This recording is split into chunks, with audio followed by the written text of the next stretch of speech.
Hello, everybody. My name is Chip Hand. I'm the president of the Studios and Neighborhood Council. Succeeding Scott. He smirks when he walks by. Thank you all very much for joining us. We're going to start the meeting at 7:02. On 7:06 Yeah. on December 6, 2023. Would you call the roll, please, Adele? Yes. Jen Gladden. Layden, yes. Layden, why, I'll get it one day. It's okay. Kim Clements. Here. Dean Cutler. Here. Dimitri Here. Ansley Gaiman. Jeff Hardwick. Here. Chip Meehan. Here. Richard Niederberg. Here. Laura Wittenberg. Here. Drew Shaw. Here. Del Slaughter here. We have a board. Cool. Full house. Love that. We have a full agenda, so I'm going to be quick. I've given myself 5 minutes on the agenda, and I won't take it. Thank you, everyone, for showing. I really appreciate it. For those of you who are new, please sign up on the 2 clipboards so we can find you again. We need you. And any way you want us to contact you, please indicate that as well. Check out the website and sign up for email alerts. Those will be more frequent as we get into the coming year, and there'll be many more events that I think you'll enjoy participating in, and we'll need your help getting those off the ground. As an announcement, I want to have a reminder to those attending. During public comment, you may hear colorful language that some might find offensive. The Studio City Neighborhood Council has no ability to control or regulate the content of speech that is protected under the First Amendment. Board members are reminded not to cut off, interrupt, or otherwise engage with stakeholders during their allotted time. Stakeholders, please be respectful of the timekeeper when you're alerted your time is up. And Dimitri is our timekeeper. Sorry, I can't find my phone. Somebody else is gonna have to do it. Okay. Yeah. I could do it. If somebody finds an iPhone 8, please let me know. Has somebody called it? No, but I think I turned my ringer off just before coming in. Could you do it? That's what I was. Ainsley will be our timer. Dimitri will be the enforcer. Thank you very much. Also, as another announcement, remember that we're guests of Bradford Studios. We're very fortunate as a neighborhood council for 20 years to get free office space. It's hugely important because some of the other neighborhood councils spend as much as half of their budget on office space. And this essentially makes us twice as effective reaching out. Is that Dimitri's one? That makes it twice as effective because we don't have to spend the money on rent, on a roof over our head. So it's important to remain courteous and respectful to all the Radford staff we may encounter during our time here. We need to respect and comply with all the regulations on the lot. We should also ensure that we do not interfere with the work other tenants on the lot are undertaking while we are visiting. You know, keep in mind, as our friends and neighbors get back to work after a very long, very expensive strike, let's try to help out by being as accommodating as possible. Sorry, sneak in, Heather, good to see you. That's it for me. Vice President Lori. Yeah, a couple weeks ago, I struggled to get the proper emails to the board members. It was information only.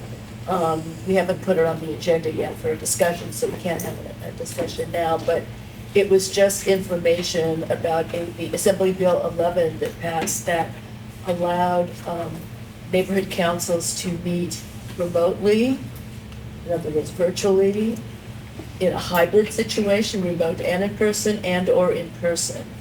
And so the request was to just kind of read the material and think about it, and we will put that on the agenda in the near future to see what we want to do. The city council already voted that the neighborhood councils can make their own decisions about that. So, if there are any board members who haven't gotten it, let me know, and I'll make another attempt at my bad technical skills. But it was AB 11, and then it's 411. 411, and it was also some it might have been some information from Don, but also in terms of also in the literature, it's something to the effect of more information from down the Department of Neighborhood Council will be, empowerment will be coming. So, I don't know if there's more information coming, maybe Lorenzo could let us know about that, before we put it on the agenda or distribute the information, make sure we get the information from Don. So I just wanted to be I also aware of that. thought, Lori, I thought that it was only, you either could have the meeting in person or on Zoom, but not hybrid. You know, that may be correct. I may have remembered it wrong, but we can't have a discussion about it now. Yeah, we'll This is get not a- on the agenda. We'll ask Lorenzo to talk about Give it. public comment on your item. It's not, well, it's not specifically. You're not voting on agendized. it. I would feel uncomfortable with Yeah, that. let's wait till we have more time to Yeah, discuss. it. we'll have plenty of time to discuss the issue, plenty of time for public comment. You there? What? Probably, yes. Yeah, more. Adele, back to you. So I didn't know that we were supposed to get in touch with what did you call him? Stenographer. Stenographer. So I don't have the minutes. So in January, we'll take a look at the October 23 minutes. Something to look forward to. Great.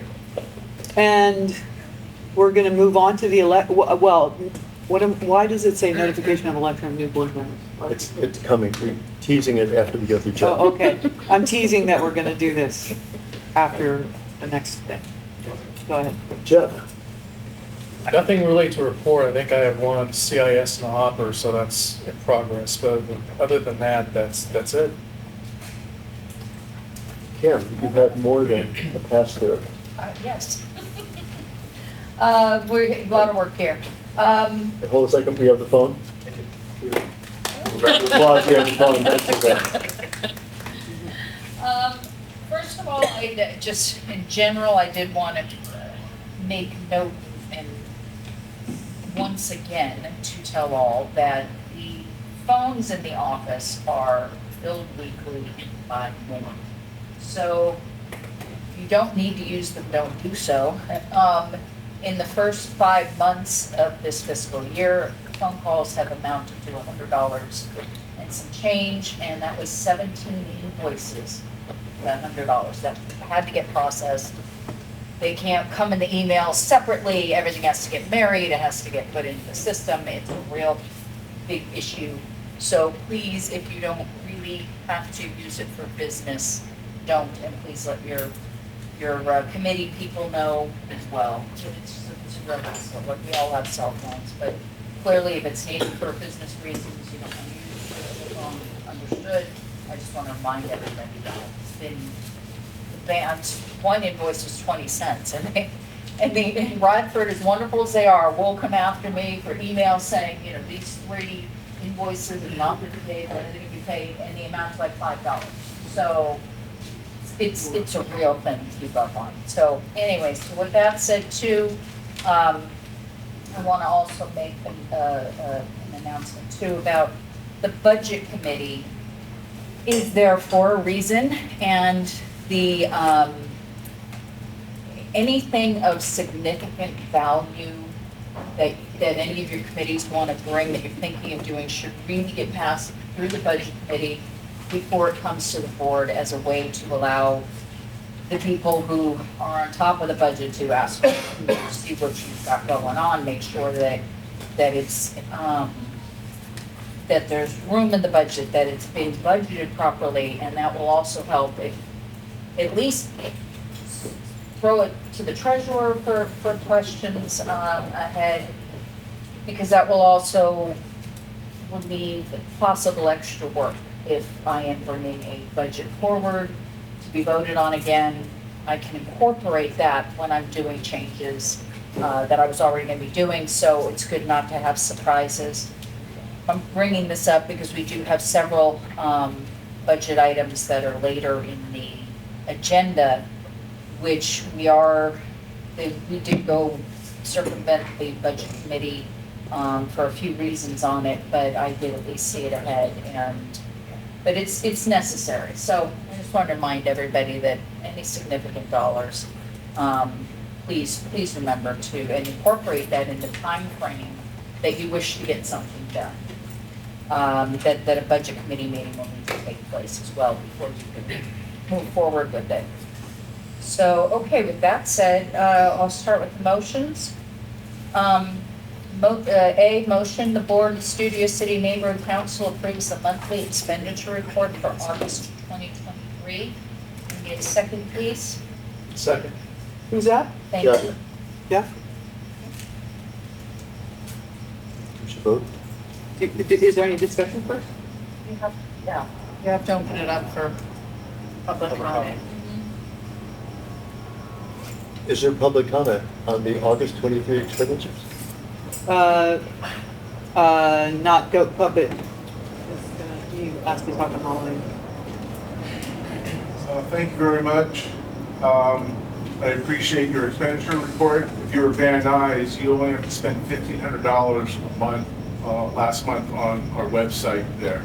So if you really want to know a real crappy job and how to waste money, please come to Van Nuys and you can see the biggest, a lot of board members are not losers, but there's a few of them that are real losers that like to spend a lot of money on a lot of things. Thank you. Thank you, stakeholder. Any other public comment on the August 23 budget expenditure? Without more comment, I think we're free to go to vote. You want me to comment? No, I'll call it and then you can, okay. I'm gonna go backwards. Adele Slaughter, yes. Drew Shaw, Yes. Lori Rittenberg, Yes. Richard Niederberg, Yeah. Chip Meehan. Yes?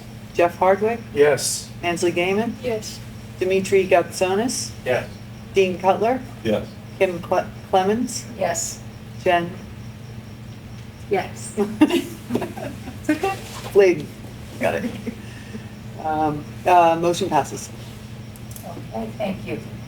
B, motion, the Board of the Studio City Neighborhood Council approves the monthly expenditure report for September 2023. May I get a second? Second. Thank you, Jeff. Who said the second? Jeff. Was first, Richard was close second. Discussion? Not goat puppet son? I'm going to object to this expenditure because in Van Nuys, their credit card never worked, so a lot of board members had to use their own funds, and they're not being reimbursed.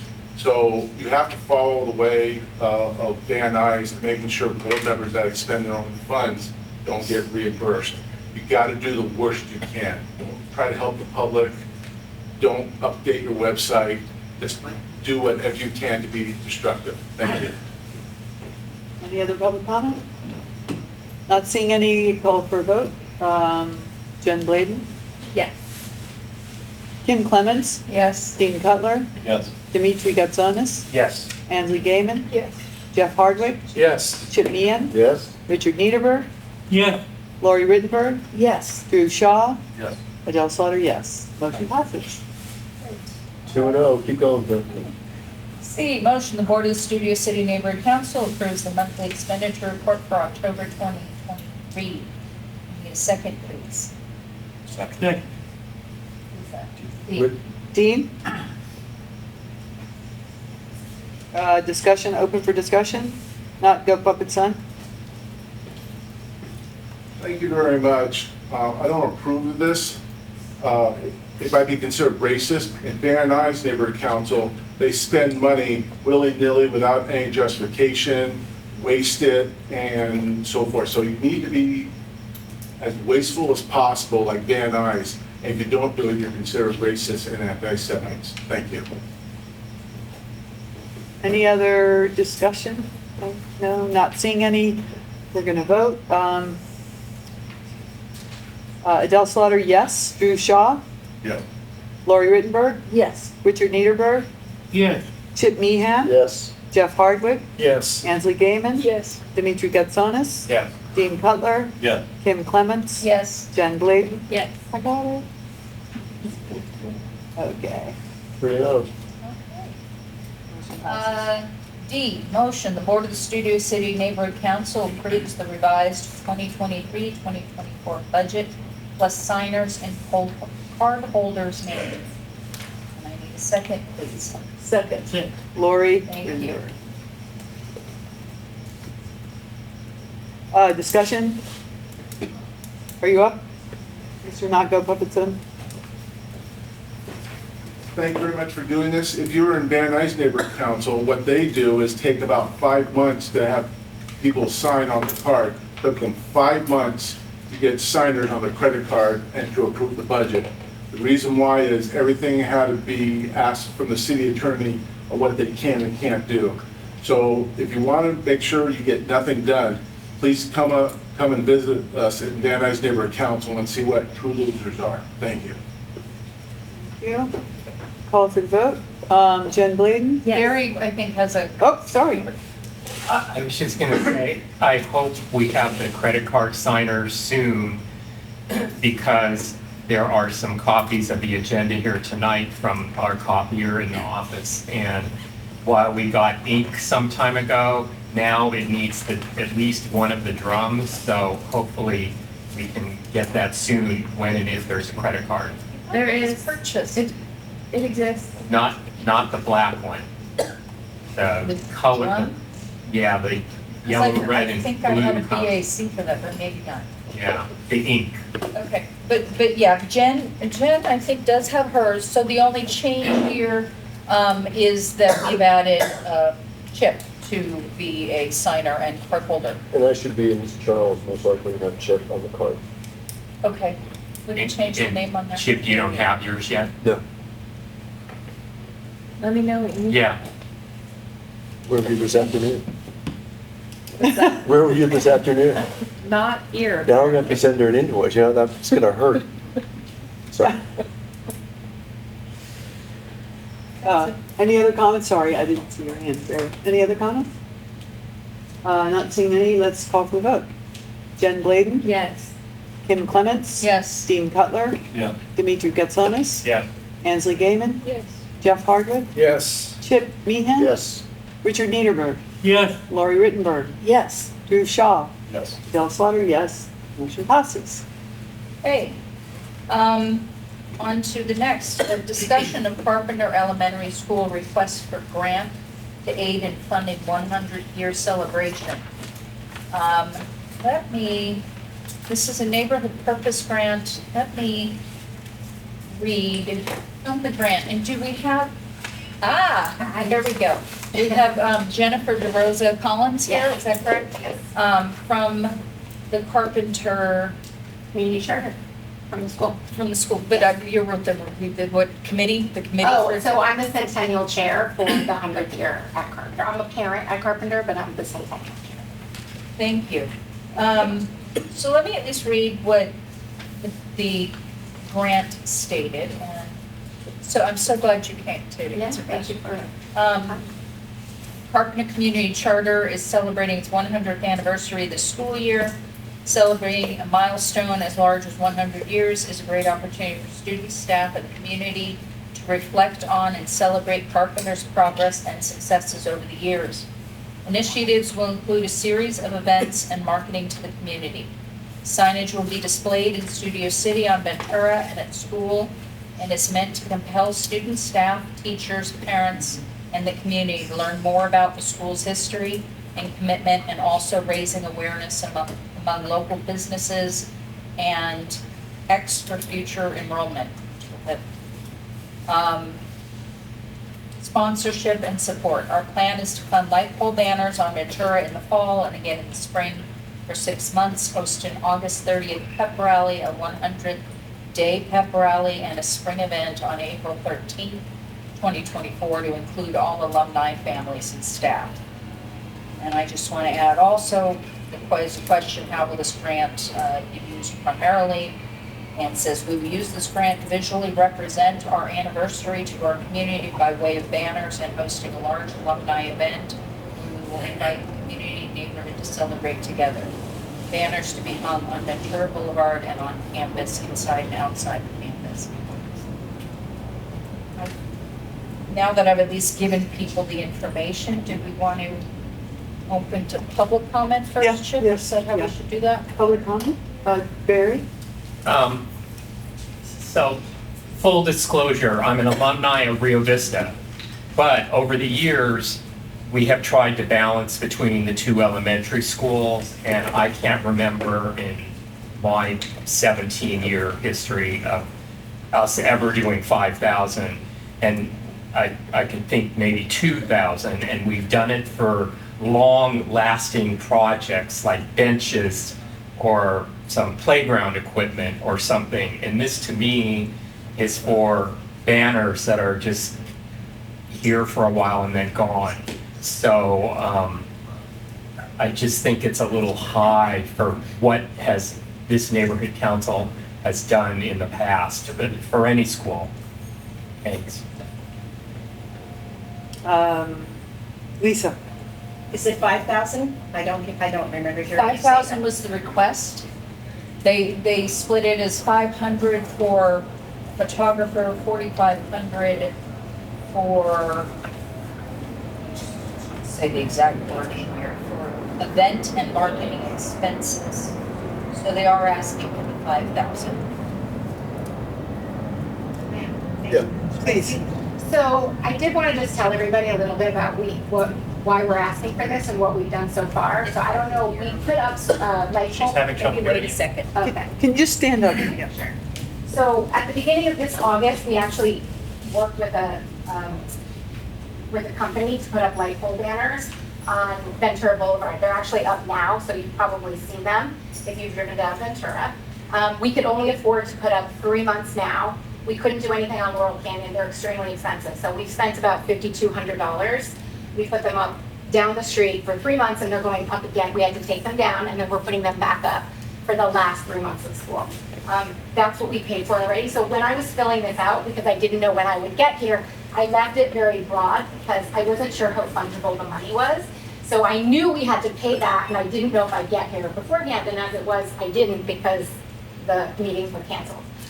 So we paid that, but what we're still looking to do, and just so you know, like we've been partnering with like Prince Street Pizza, who opened up not that long ago. We just did a really big contest with all the kids in the school, and K-Cal came. I mean, we got a segment on the news, like a pretty good segment, covering this first grader who made a pizza. They're giving 20% back to Carpenter. We're doing something with McConnell's in February for our 100th day of school. We had a kickoff event at the very beginning of school. We invited Scott Schmerlerson, so he came, he spoke, and then also council member Nikki O'Brien came and she spoke. February, we're having a day of Carpenter. City Council's giving us a day of Carpenter downtown at City Hall on January 30th. So we just have volunteers constantly, like, you know, trying to get press, trying to do this, trying to do that. We don't have a lot of money. We want to have, our principal Martinez wants to have this big event in the spring because it's our 100th anniversary.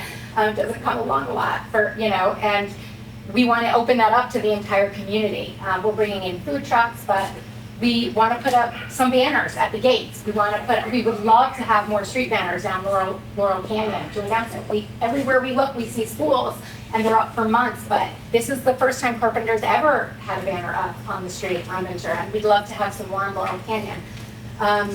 We want to have, you know, we're having a decades fair where it's like there's tables for every decade, and we're going to invite, you know, parents to come and bring different things from the decade. We're going to have live entertainment, things like that. So ideally, you know, we would be able to get some more banners at the school because we really only could get like 6 little banners because that's all we could afford. We'd like to get a bigger banner. For the event, we'd actually like to have something in front of the gates to announce, like, this is our school, this is our 100th anniversary. If anything, we would even just get more street banners. They're $8,000 just to do 3 more months, which we obviously don't have. So this wouldn't, 5,000 wouldn't even cover that. So these are the kinds of things that we're looking to do. We're looking to get a DJ, but we think we've gotten that paid for with a grant that we're trying to get from LAUSD. We're gonna blow up signs of like Carpenter through the year. We've asked a parent to come and do like a timeline of the history of LAUSD and specifically Carpenter at the event. We're going to be giving alumni tours. These are just the kinds of things that we're working on. So if you have any questions though, I'd love to answer them about what we've spent so far, what we're looking to spend, that kind of thing. Thank you, and I do have, I have the budget, you had given me the Yeah. email that I was going to discuss when we got to Okay, our great. discussion over here. And I have But specific that's numbers just too. great. Terrific, wonderful. Thank you. Any other public comment? Not just Has anybody tried to help her from the neighborhood council to get the neighborhood council pricing for those banners? That's something you could do, I guess. I probably have, because you didn't have a budget meeting for We this don't, anyway. we don't get special pricing. Yes. We always try special pricing for those kinds of things. We priced them Also- in the spring, and that pricing is pretty consistent with what we decided to not do in spring of '23. Okay, and also, certain places give the neighborhood council discounts for printing and making the banners up and those things, so that could be something to also. But I would think they would give it to a school as well. I think so too, I mean, even the city, but, you know, LAUSD and the city is not the same. But it's not LUSD, it's Carpenter, right? It is Which is LAUSD. Well, no, I get that, but, Yeah, they're not giving it to LAUSD. right. I mean, I was the third PFC president years and years and years ago. So Yeah. when you walk into the local business and you say you're from Carpenter, you get all the discounts. I mean, I don't think Okay. we could actually be incremental to the throw weight that All those Carpenter. names on the Laurel Canyon Yes. fence, I mean. Right, so we have a printer that does, his kids went to Carpenter, he's been there for over 18 years, so he does give us rates, he gave them all to me, so I have what he would charge us. I think they're probably pretty comparable, or if not better than other printers. Not Go Puppet Son? Thank you very much. Madam Kim, thank you very much for articulating that in a very positive manner. I have nothing against your application if I saw it. Under the Brown Act, there's something called agenda packet. And Van Nuys had to utilize the library so people would have access to the agenda packet. That's not electronically, but physically. And for some reason, I just don't see her application, because in Van Nuys, they allow people, secretaries to sign for grants that lack authority. They allow people with forfeited corporations, suspended IRS letters, and so forth. So that's why they were mandated to do that. So if I'm missing something, I would really like to be controlled and say where I can see her It application. should May I hand have this to you? been linked, at least in the motion. Perhaps it was not on the. May I- It's in the motion. Agenda May I- packet is physical, not electronic. Thank you. Would you like a hard copy, sir?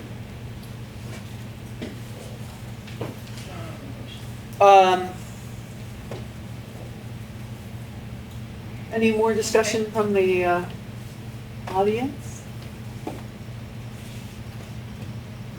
Board discussion on this? Yes, go ahead, Lori? Okay, yeah, 5,000 seems a little pricey, given the neighborhood council's very, very tiny budget and the kinds of things we want to accomplish in the community environmentally.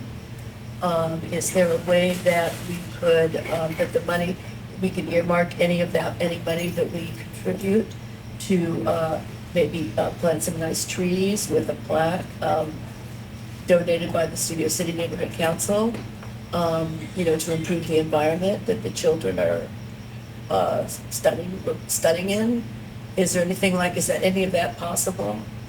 I probably couldn't really speak to that. I know LAUSD is very strict about how we do anything on campus. They just took down 5 trees because the roots were taking up all of our back buildings, and rats were getting in. So that was a huge project that just happened at our school. So we just lost 5 or 6 trees.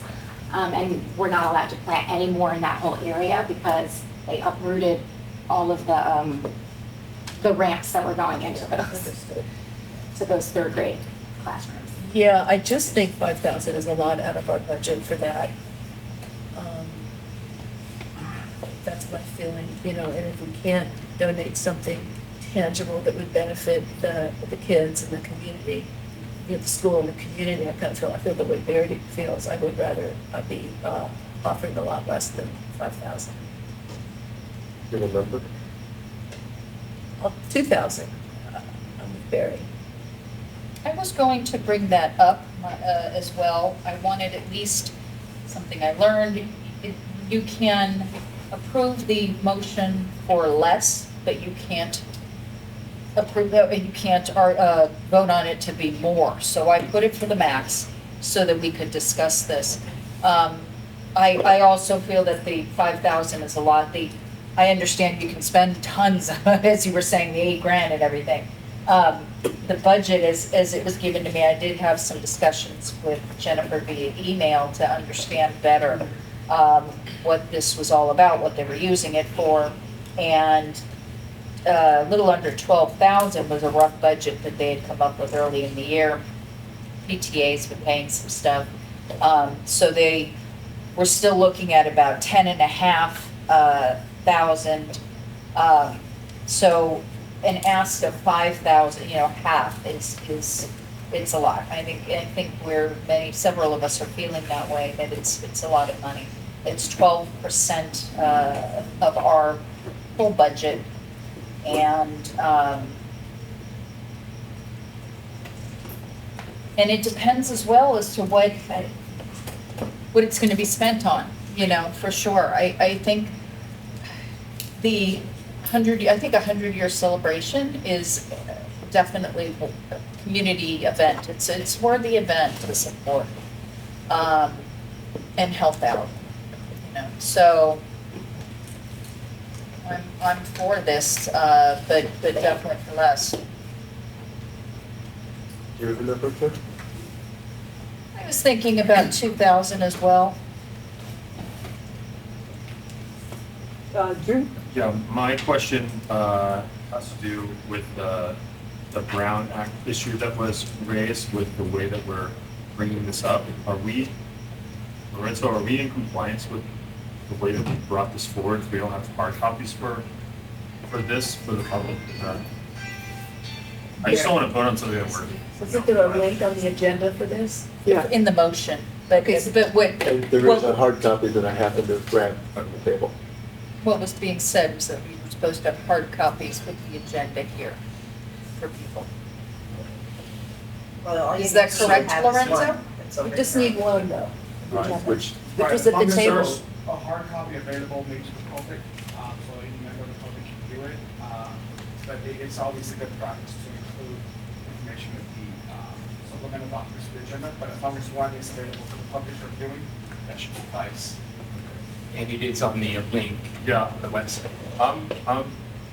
I'm worried. I think that, for the Studio City Neighborhood Council to spend a significant portion of our budget for something that's just gonna go in the landfill, that doesn't really seem like something that's worthwhile for the Studio City Neighborhood Council to spend their funds on. I think there's a lot of other more pressing things. I think it's great that the school's 100 years old. Advanced Western civilization, that's an eventuality that every elementary school or any other school should expect to be able to achieve in a free and stable society that we live in. So while 100 years old is a long time for Los Angeles, maybe that should be pretty expected. And I can't see spending money to just throw in the landfill. It goes for 5 seconds. I'm also against balloons because I think it's a waste of helium. It ends up in the ocean.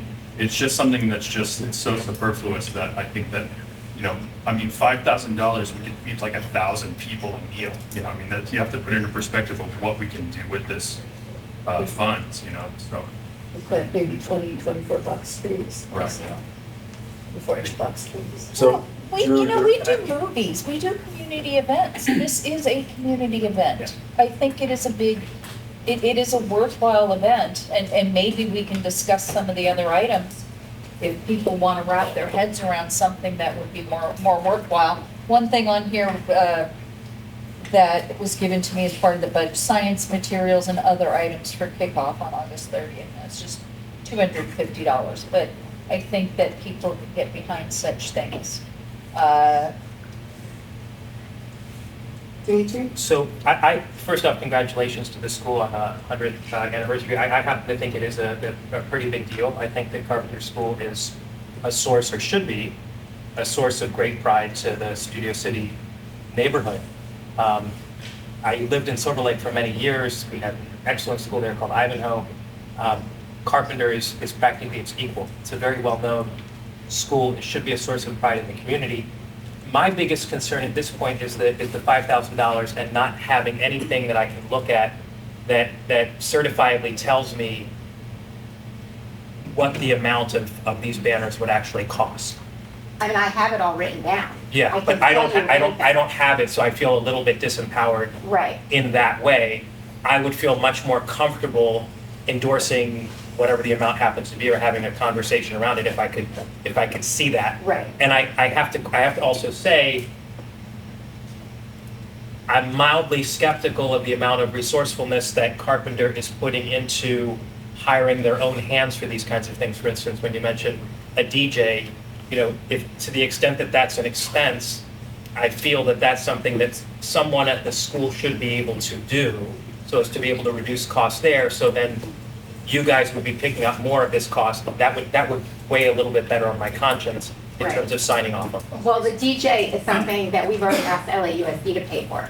What we were asking here was Yeah. for things that have to do around photography. So that actually, they would be like, anything that's being photographed at this event is actually going to be going into the archives for LAUSD. I mean, we're actually calling LAUSD. They have an entire department that's been helping us to put forward photos and historical data that we're asking a professor at Carpenter to kind of go through and give give talks in our library during the event.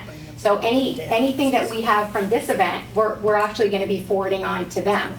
So some of the price, so we're not doing balloons, we're not doing, the only decor that we're having at this event are actually enlarging like old photos of Studio City, of Carpenter. We're enlarging about 20 of them.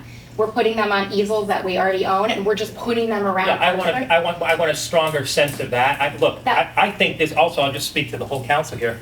I think this is very much something that we should get behind. I think how we educate our children and what schools symbolize within our community, and the fact that this is a 100th anniversary, I don't think it's a small deal to kind of scoff at. Not that anybody's doing that. I think we as a neighborhood council should feel that this is something we should, dollar amounts aside, support. We can debate the dollar amount, but I think there should be some moral support for this event. Do you have a dollar number? Fair question. I wish I did. I don't at this time. That's what I was kind of speaking to. Right. I mean, I was on the phone with the printer for quite a while. I mean, I can tell you exactly what we're asking. We asked him for one large banner. It's $200. We asked him for 5 small banners. They're $75 each, total $375. Then we asked him for 3 banners at the gates so that when people enter, they know what they're coming into. Sorry to interrupt, but this is what you're asking us to Well, this is what support. I've got, yes, this is what correct. Go ahead. yes. Sorry, yeah. So they're roll-up banners, they come with a base, they're $295 each, but when you can reuse them forever, you just have to switch out the banner itself, which is $100. So total of those 1, 5, 6, 7, 9 items from New Color is $1,460. Then we called around to different companies to get, we were looking at UCLA, they just turned 100, so we spent a lot of time looking at what they did for a lot of their photo ops on their lawn, and we picked 2 that we thought would make sense. One of them is $317, and one of them is $380.88, and the props that we would need for the people to take the photos are $150, totaling $847.88 for those 3 items. Some of those are from Amazon. The 2 we have to have built. So they're companies that would build them and ship them to us. So could you give this back to me again? Okay, so new print is $1,400? New Color is $1,460. And then the props for the photo, So they're big wooden frames that people would take photos like standing in front of a green And we would screen. actually use them forever. Right. We're actually not gonna put 100 on them because we plan to use them for every one of our culminations. And the cost of those is what? So the big photo is $317. The second photo op that we wanna do is to have letters spelling out Carpenter. That's $388.88. So also something that we will store and use forever. And the props are from Amazon and they're $150. Total of those 3 things is $847.88. So it's $25.35 if we did the New Color and all the photo props and stuff. So that's $2,500 if we were to sponsor that, which is not just supporting the event itself, but is a durable good that you'd be able to use for Yeah. the Halloween carnival and all that stuff. 2,300. At least in part. Sorry. And I think those banners are gonna stay up for a long time. Yeah, I don't think our principal plans on taking them down. Well, Like they're part of our school now. And and you were talking about redoing photos like historic? What's that cost? Is that a different No, cost? that's, we would bring a photographer on, and we actually are trying to find a parent who will do it for us for free. But to take photos of just the entire event and everything that we're doing, and then those would go into the LAUSD archives. Got it. For the school, for example. And we will also have press there. They've covered 2 of our events already. We plan to have them cover this. So, any other comments? Dean. Dean? I have a couple questions, and it's certainly an honorable event in this community. Did I hear you say their budget is 12,000? What was it, 12,000? Yeah, that was original rough budget rough. that Jennifer gave me of all the things that they were doing, but obviously some things Yeah. have changed. I should mention too that this did sidestep budget committee because this came to us right before the resignations and the issues here. And so it got stalled for many months. So I was bringing this, they've been in progress and got brought directly here to speak things up. They missed it. In light of our budget, council, 5,000 is 42% of your 12,000. So that's a pretty big percentage that we're shouldering. To your point about numbers, I'm curious, are there other organizations that you're reaching out to? And have you gotten any pledges, So- in the spirit of we're matching some of your efforts? We don't want to take the wind out of your sail and No. you guys stop prematurely because you've accomplished, your needs, so to Yes, speak. I mean, I reached out to a family foundation who gave us a little bit of money. We applied for this, LAUSD is giving out grants to all the school, but they're for after-school activities. They're called CAP grants. They're not super easy to spend. They gave us money for a DJ, but we have to find a DJ that is an LAUSD vendor. So that's what we're working on right now. And then anything related to arts and crafts, they'll pay for. So they should pay for all of the photos that we want to blow up. We're expecting that LAUSD will pay for those because they're like cultural. They'll pay for anything that's. So is there a commitment from others so far, or they're kind of made? That's it. And then our own, in-house, our PTA has paid for, a few $1,000s worth of items that we needed, and our PFC.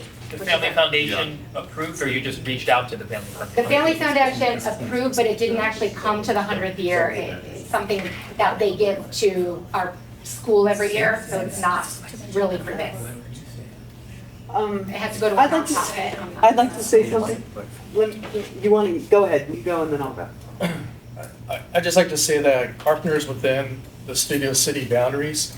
They've never come hand in hand to us before. Walter Reed has, the other elementary school has. $5,000 is 12% of our budget. Half the time our budget isn't even used, we roll over into the next year. So I have no problem with spending $5,000 to support this school and their 100-year anniversary. I think it's good. It's good for the community. We do community events like movies in a park, but we spend much more money than that. So I think we should support this.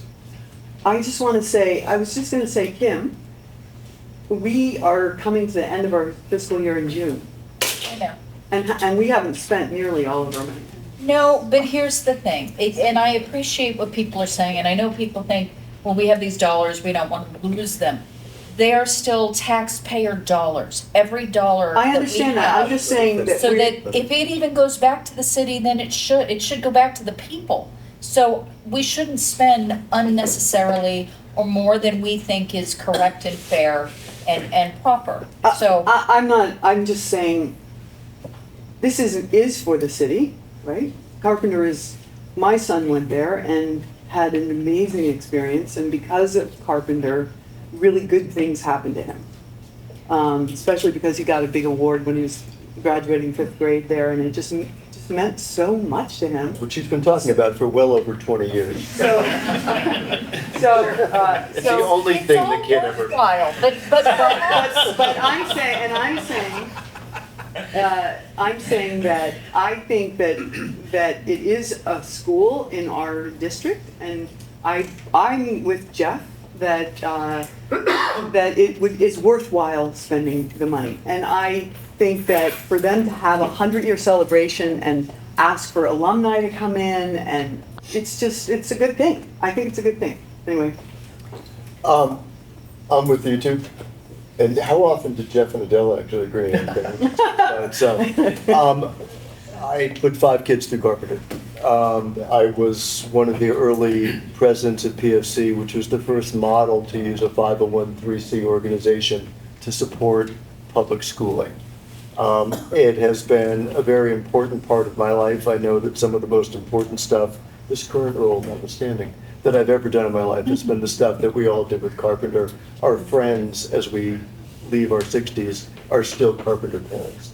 I mean, if we're trying to build a sense of community through the neighborhood council so that people get to know each other, people get to share ideas and establish a common goal, that already exists over there.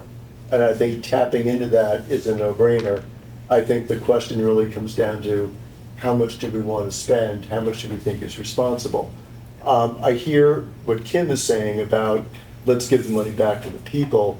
As far as I'm concerned, this is giving their tax money directly back to those people and their children by putting it into the school. I hear what everyone's saying about if it was something that was durable that they could use more than once, and that the banners, I mean, and my background's advertising. I hate banners. I hate outdoor advertising. We decided not to use them for the votes in the second quarter, in the first half of the year for our own voting. I think the banners are hideously expensive. And I know you see other schools, but that's Campbell Hall and Harvard Westlake who have the money to actually put those up to just thank their, I mean, it's really expensive. I mean, that's a media mix that I couldn't get behind, but I do like the other idea. So I guess it's a question of, we all kind of feel we have to do it because it's the local elementary school.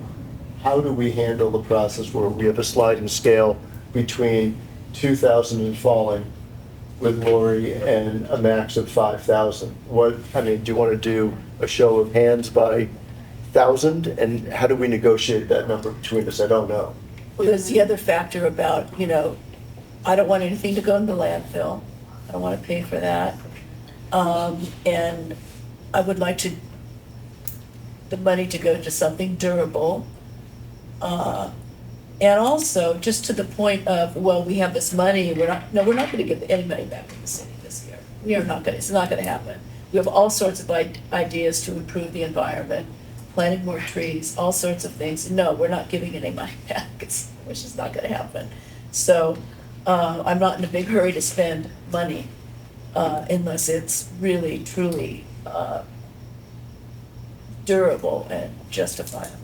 And we'd like to have some kind of, what is the recognition that the neighborhood council would get? Because we see this as an investment in buying into the Carpenter Avenue parents. For my mind, the best population for us to grab as active volunteers for the neighborhood council is all those parents who are going to cry in May when their kids graduate from 5th grade. Because by the time they get to 6th grade, those middle schools don't want the parents to help. But for the last 6 years, they've been very, very involved. And while they still have that active muscle going, I'd like to have them take a look at sustainability, the homeless issue. What are we doing here? So I want to be there. Oh my God, what do I do with my time? We have an idea. What kind of signage would we get? I mean, for example, this Prince Street contest that we just did, I mean, we got Prince Street, KCAL did, I think it was 30 seconds of airtime for them. They couldn't buy that, what we got for them. And we did it because we have 2 parents who do PR, and they're just constantly reaching out to the press to get them to our events. Well, that's just kind of serendipity, kind of luck. Well, I mean, it's not something that the school is doing proactively, the school has any control over. No, but we actually are doing it proactively because our 2 parents, that's what they do for a living. So they are constantly putting out tip sheets. They're calling the people that they know at all of the news stations, and they got them to both of our events that we've had so far. I mean, we asked Nithya Raman to help us get a day of carpenter, and she came to our event. She wants to help us, so she went to city council and she's getting us the day of carpenter, and we're gonna have that, gonna be covered as well. But we also put out a newsletter, like we have a Sunday newsletter that goes out to our entire school and all the parents every Sunday. We put messages out constantly through parents, and our principal does a morning announcement every single day. So he announced that contest every single day to those kids and to their families. We just do whatever we can to just keep Yeah, I announcing can't- what we're doing. I would like to see a actual budget with actual items and not just, oh, we'll buy stuff from Amazon and we'll get this printer to make stuff. And, it'd be easier for us to decide what we feel is, good for us to get behind as a council, if we could see actual items that we're, voting on. Like if we had a breakdown, like here's the number of things we want to buy, here are where the sources come from, because that's Yes. really important, I don't want Just to. gave great stuff though, Right, that but- 2,300 was durable goods and things that they're gonna keep and of value, and I think it was quite tangible. I think that was a great list. I also think we have to be careful with taking on yet another job, because there's many more people active at Carpenter than we have. So if we're gonna micromanage that project, we'll get nothing else done. I mean, I think that, I hear what you're I don't want to saying. be on the I get it, we don't micromanagement want balloons, we don't want Mylar balloons flying over the neighborhood. Get that completely. So we could say it needs to be environmentally sustainable, we need to have signage, you need to sell us, there's two parents that work in PR, to work in the outreach campaign, I tried to get one of committee. them here, but she was. Okay, I mean, but I'm So trying to now think we- of how we can do this so we can say yes now, not burden ourselves down in verification. Chip, Jen would like to say something, and Richard never said anything also. I'm sorry, we closed public comment. I didn't hear, I heard somebody speak and then I was waiting, I didn't hear public. I didn't hear closing, and the other thing I was gonna say, I am a special ed teacher and it's very hard to hear when you don't have a microphone. So I think that would be another suggestion, pass around a microphone because I did not hear closing. There will be comment with the motion, that'll be coming up as well, since we haven't hit that, so there'll be a chance again for more comment. Richard? Yeah, I'm much more in favor of something which is more durable, as what you said. Something that's got our name on it like that. As an example, we had something celebrating the 75th year of Republic Studios quite a few years ago. And at the end, we essentially commissioned and bought a monument that's got all the information on it. Anybody returning to their car in the parking structure, on either side of the driveway to the parking structure, on one side you've got a horse, on the other side is a big monument that we got for that, that's got our name involved and what it was about. That's not going anywhere, other than being in concrete and being bronze.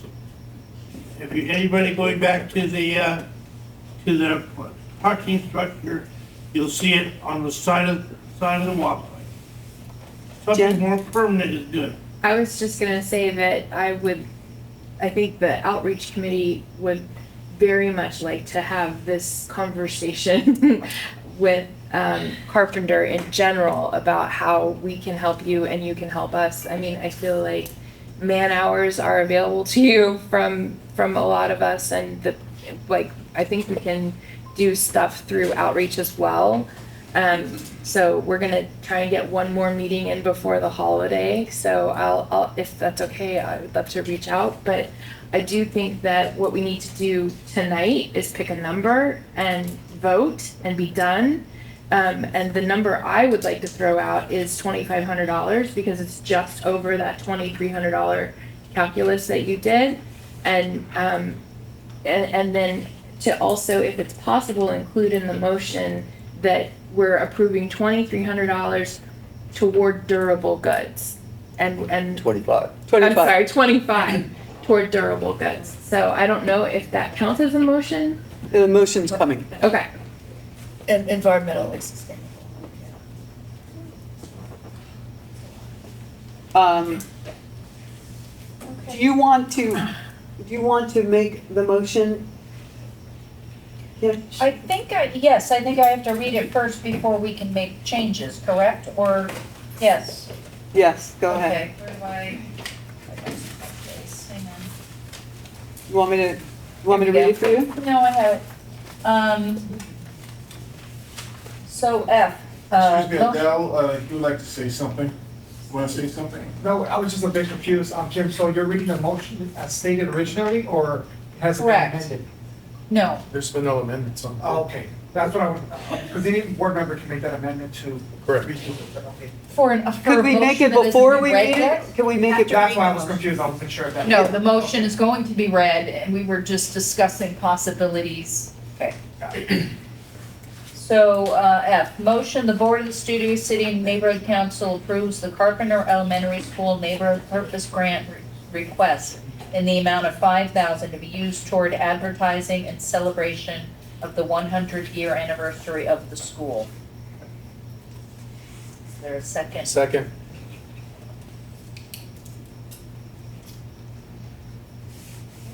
Now we have to go to public comment. Correct. Yes. Lisa?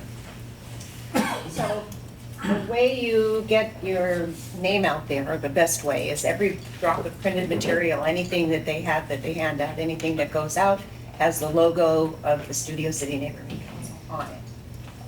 What we did for the 75th anniversary, it was a different time, and a lot more money came into the Neighborhood Council.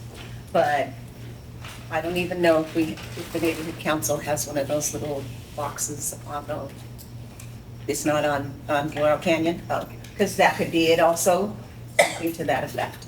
And, you know, if almost anybody else is gonna want their name on there. If it's the bid or the chamber or anything, you just put your little thing on there so that it gets noticed. And of course, outreach, most definitely minimal. Thank you. Barry? I think 2,500 is fair, and I think if you put the language in there that it's gonna, say Scnc on it, that sort of thing. And I just want to make one other correction to something that was said.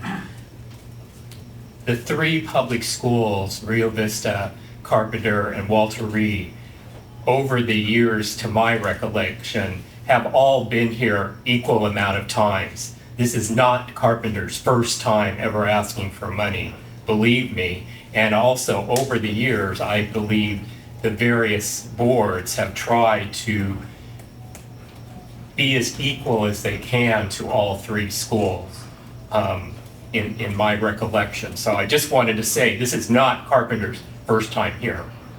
So, but that doesn't mean I don't agree with 2,500. I think that's a fair compromise. Thanks. Sorry. Yes? Could you stand up so we can hear you, Frank? Sure. This is my first time here, so I hope you educate me. Before I make a comment, may I ask a question? Tell us your name first. Yes. Pam Geller. May I ask a question first? Go ahead. What is the budget for the Studio City Neighborhood Council?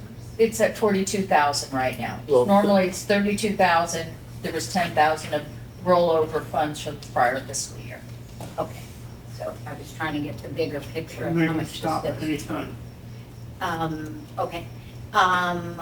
So, as I said a couple moments ago, I am a teacher for over 25 years, general and special ed. Both of my kids went to Carpenter. I'm a fan of Carpenter. I think Carpenter brings a lot of people into this neighborhood because of Carpenter and affects the neighborhood. As a teacher though, and as a parent, we have continued to donate and contribute crafts, costumes, everything to continue to Carpenter. I like the idea of building a bridge between the two. What I have reservations about are banners and thinking about the cost of them. And your conversation has moved from the banners to something more sustainable and something that could be usable like the picture frames for other years or something like that. When you're talking about $350 and $800, that sounds more reasonable. When you're talking about $5,000 and $12,000, when I see what the schools need, and if it doesn't affect the kids, then I think to give $5,000, even $2,500 on banners is a lot of money when it really doesn't go towards the kids. And why can't the kids make some of the banners? Thank you. Yep. Any other, oh, sorry, not go public. Son. You guys should be very proud of yourselves. In Van Nuys, they would never do something called due diligence, asking meritful questions. Your questions were very meritful. At Van Nuys, they would say climate change, equitability, there's a whole bunch of other nonsense. They asked some very good questions, and they were very poignant and meritful, and I'm very proud of that. So, you know, do as you so choose, but if you want to come to Van Nuys and hear nonsense, please do. You did not do any nonsense at all, and you should be very proud, and you're starting to act like a conservative Republican like me. Thank you. Any other comments from public comment? Not seeing any hands. Last chance. Discussion? How do we go about amending this? Someone would have to make a motion to amend with. I make a motion that we amend the NPG to a total of $2,500 with the proviso that it be spent on sustainable, durable assets that the school can use into the future, as opposed to a banner that would be a one-time only. Second. Well, I think you moved past banners. What do you call them? You called them frames Well, and. those are like, yeah, those are, well, I talked about the banners, but they would live forever at the school. We wouldn't take them down. Those are the things from New Color. No, she got there. I Okay. just gave her I just did it up so she could. And the material. And then the I just photo, wanted to make then the sure. big frame is something you can take pictures in, like Carpenter in big letters. Those are things that we will use for all of our events. Those total $847.88. We don't, Don't under your 2,500. Yeah. well, you're saying I can't get banners, but that was part of the 2,500. So that's why I'm confused. Oh. The banners were 1,460. And those were only to do with They don't, they only would, to do with this 100-year celebration? no, but they'll live forever. Right, And so then the those- bases will live forever, but they are still banners, but they're gonna be up on the school. But they're porch. not banners that will be on a street pole for 90 Oh, days, no, then go no. away. And I think that's the concern. Oh, okay, Not yeah. that you have a banner that you could repurpose for other stuff. Yeah. But that it's something that Yeah. flows in the wind. and Okay, goes so away. I have, you want me to read what, Richard? Richard? Yes, Did something. what I'm concerned with is comparing the banner service life with the banner service lives that we have. We have bought a lot of banners, we've used a lot of banners, but we don't use them normally again. I mean, it's like, Yeah, we do. Yeah, we do.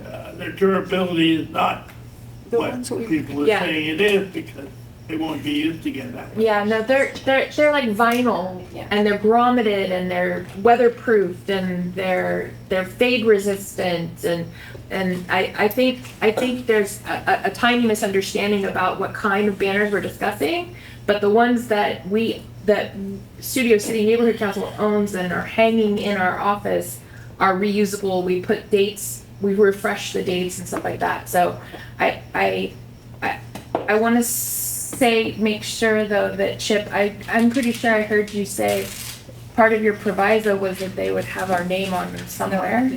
Didn't I you say agree that? with that, certainly. But I think, So I I think you meant, you that we intended that. Make that. Yes, Say we what? can. We've done it every single time. Hold on a second. Okay. So I read it, can I read? Yes. The Board of the Studio City Neighborhood Council approves the Carpenter Elementary School Neighborhood Purpose Grant request in the amount of $2,500 to be used towards sustainable, durable goods to be used for advertising and celebration of the 100-year anniversary of the school. The materials used will include the Scnc logo. that sound right? So it would I'm be, not being an art director on this particular project. I just want to make sure that we get something that really is durable, that people may, for artistic reasons, choose not to use in a succeeding year. That's all. Point taken. We did well with the luminaria banners, corrected the dates every year. I just don't know of anything other than the wall of our office that the banners don't keep being reused. I would strike that last bit Okay. Can we go to? about us needing to be on the banners. I'm sure they'll just say thank you in their letters or whatever. Yeah, we'll get signage on the fence or something. Do you want to have, Ask for that. you need to be clear. So if it's not the materials used, where's our signage going to be? We want signage on the Laurel fence. if you have signage, you Yeah. can put it up. Yeah, we'll put signage on the Laurel Canyon fence and on the Carpenter Avenue fence. So you're gonna pay for that? And Yes. you're not gonna have your little logo on there where everybody else's will be on It's there? not time for public comment, we'll get back. Well, wait a second, can I just kind of intervene for a second? Sure. Okay, so my feeling is what this lady is saying, I forgot your name, I'm sorry, I representing the school, is saying that the $2,500 is more than enough to pay for the frames, because that money also included banners, so we don't want to pay for banners. No, we are paying for the banners that'll be like the ones in the office that they can have for the party in April, but then they can repurpose them the same way we do for other events that they'll do on campus. Is that right? Yeah, so there's two types of banners that I talked about. They're the ones that are up on Ventura on the street poles. I'm hearing that we are not paying for those banners. Then the other type of banners are the vinyl banners that we have up at our schools all the time. They don't even come down half the time. Like they're the ones that you see when you drive down Laurel Canyon. They're all over our campus. So those are the banners the other types of banners. I mean, there's different types you can buy. I was talking about getting roll-up banners for the actual event that you can reuse for $100. You keep all the base and you just change the insert. Those that are would the be something vinyl very- banners that can be used forever. They either stay up or you roll them up and you put them back up. So, and we use them for everything, so. Let's vote. Wait, Say the motion again. so Board of the Studio City Neighborhood Council approves the Carpenter Elementary School Neighborhood Purpose Grant and the request in the amount of $2,500 to be used towards sustainable durable goods to be used for advertising and celebration of the 100-year anniversary of the school. And then something like Carpenter at school will put the SCNC logo on the fence. Is that right? Did you have something to say, Lorenzo? Oh, I just wanted to remind the board that before the vote, to go back to public comment on the amendment. The school will allow Studio City Neighborhood Council to put branded signage on the Carpenter Avenue and Laurel Canyon fence. What's it gonna say? Studio City Neighborhood Council, proudly supported by, yeah, Proudly supported, but then we have to make those up, so Yeah. we're gonna have to, then we're gonna need to. an outreach budget. Is there a second for that? Are they gonna be durable signs? Yeah, it'd be the same kind of stuff. Say it again, finish the sentence, I'm sorry. School will allow Studio City Neighborhood Council to put branded signage on the Carpenter Avenue and Laurel Canyon fence. Everything branded on Laurel Canyon looks the same, so we should talk about that. Yeah, it will. But it has to, yeah. 'Cause it's all PXC, How much those is are that their gonna banners. Public comment on the amendment? Okay, so, We're not having our SCNC logo on the things that we're providing for the event. Are we having the things? it wouldn't be say appropriate, provided it wouldn't be, by SCNC? No, it would not be appropriate to have, it would not. We'll get our due. Why not? Guys, we have a lot more to do. Yeah, we have a lot more to do, Killing ourselves on yeah. this now. So, do I have a second on this, on Public the comment. amendment? I second. Second. Okay, Chip seconds Yeah. the It amendment? was Chip's That amendment. was Chip, it was your amendment, who seconded it? I'll second it. Okay. Lori. Lori will You second. got that? Yeah. Public comment on the amendment? Barry? Yes, I just want to say it's already 8:15 and we have a long agenda. Thank you. Any other comment? Lisa? Outreach is what the money is supposed to be spent on. That was originally what the money was supposed to be spent on. You have an extra $10,000 I'm not asking you to make it more than 2,500, but our little logo should be on every single thing that they print up.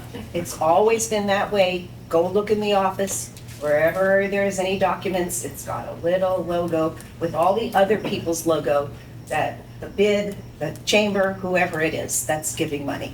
Putting it on the wall is something else you'll have to pay for in a different way. That's not the same as asking them to acknowledge who has given the money with a little teeny logo on there. It's not gonna cost them any more money, except if you don't put it in the motion, they don't have to do it. Let's call for the vote. Any other comments from the public? Oh, go, public, not.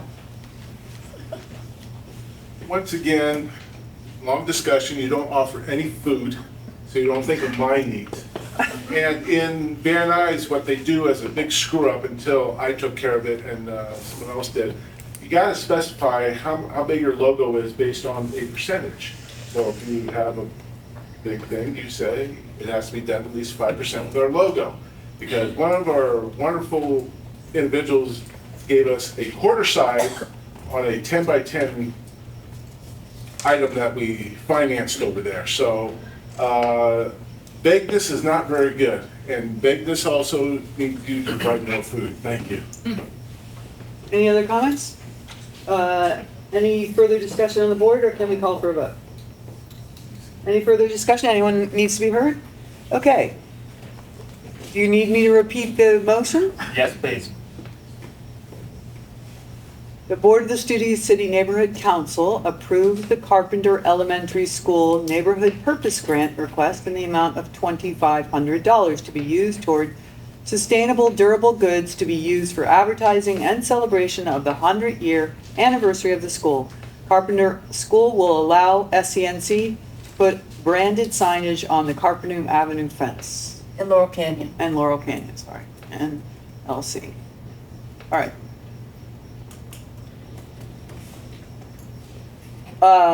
Jen Bladen, Yes.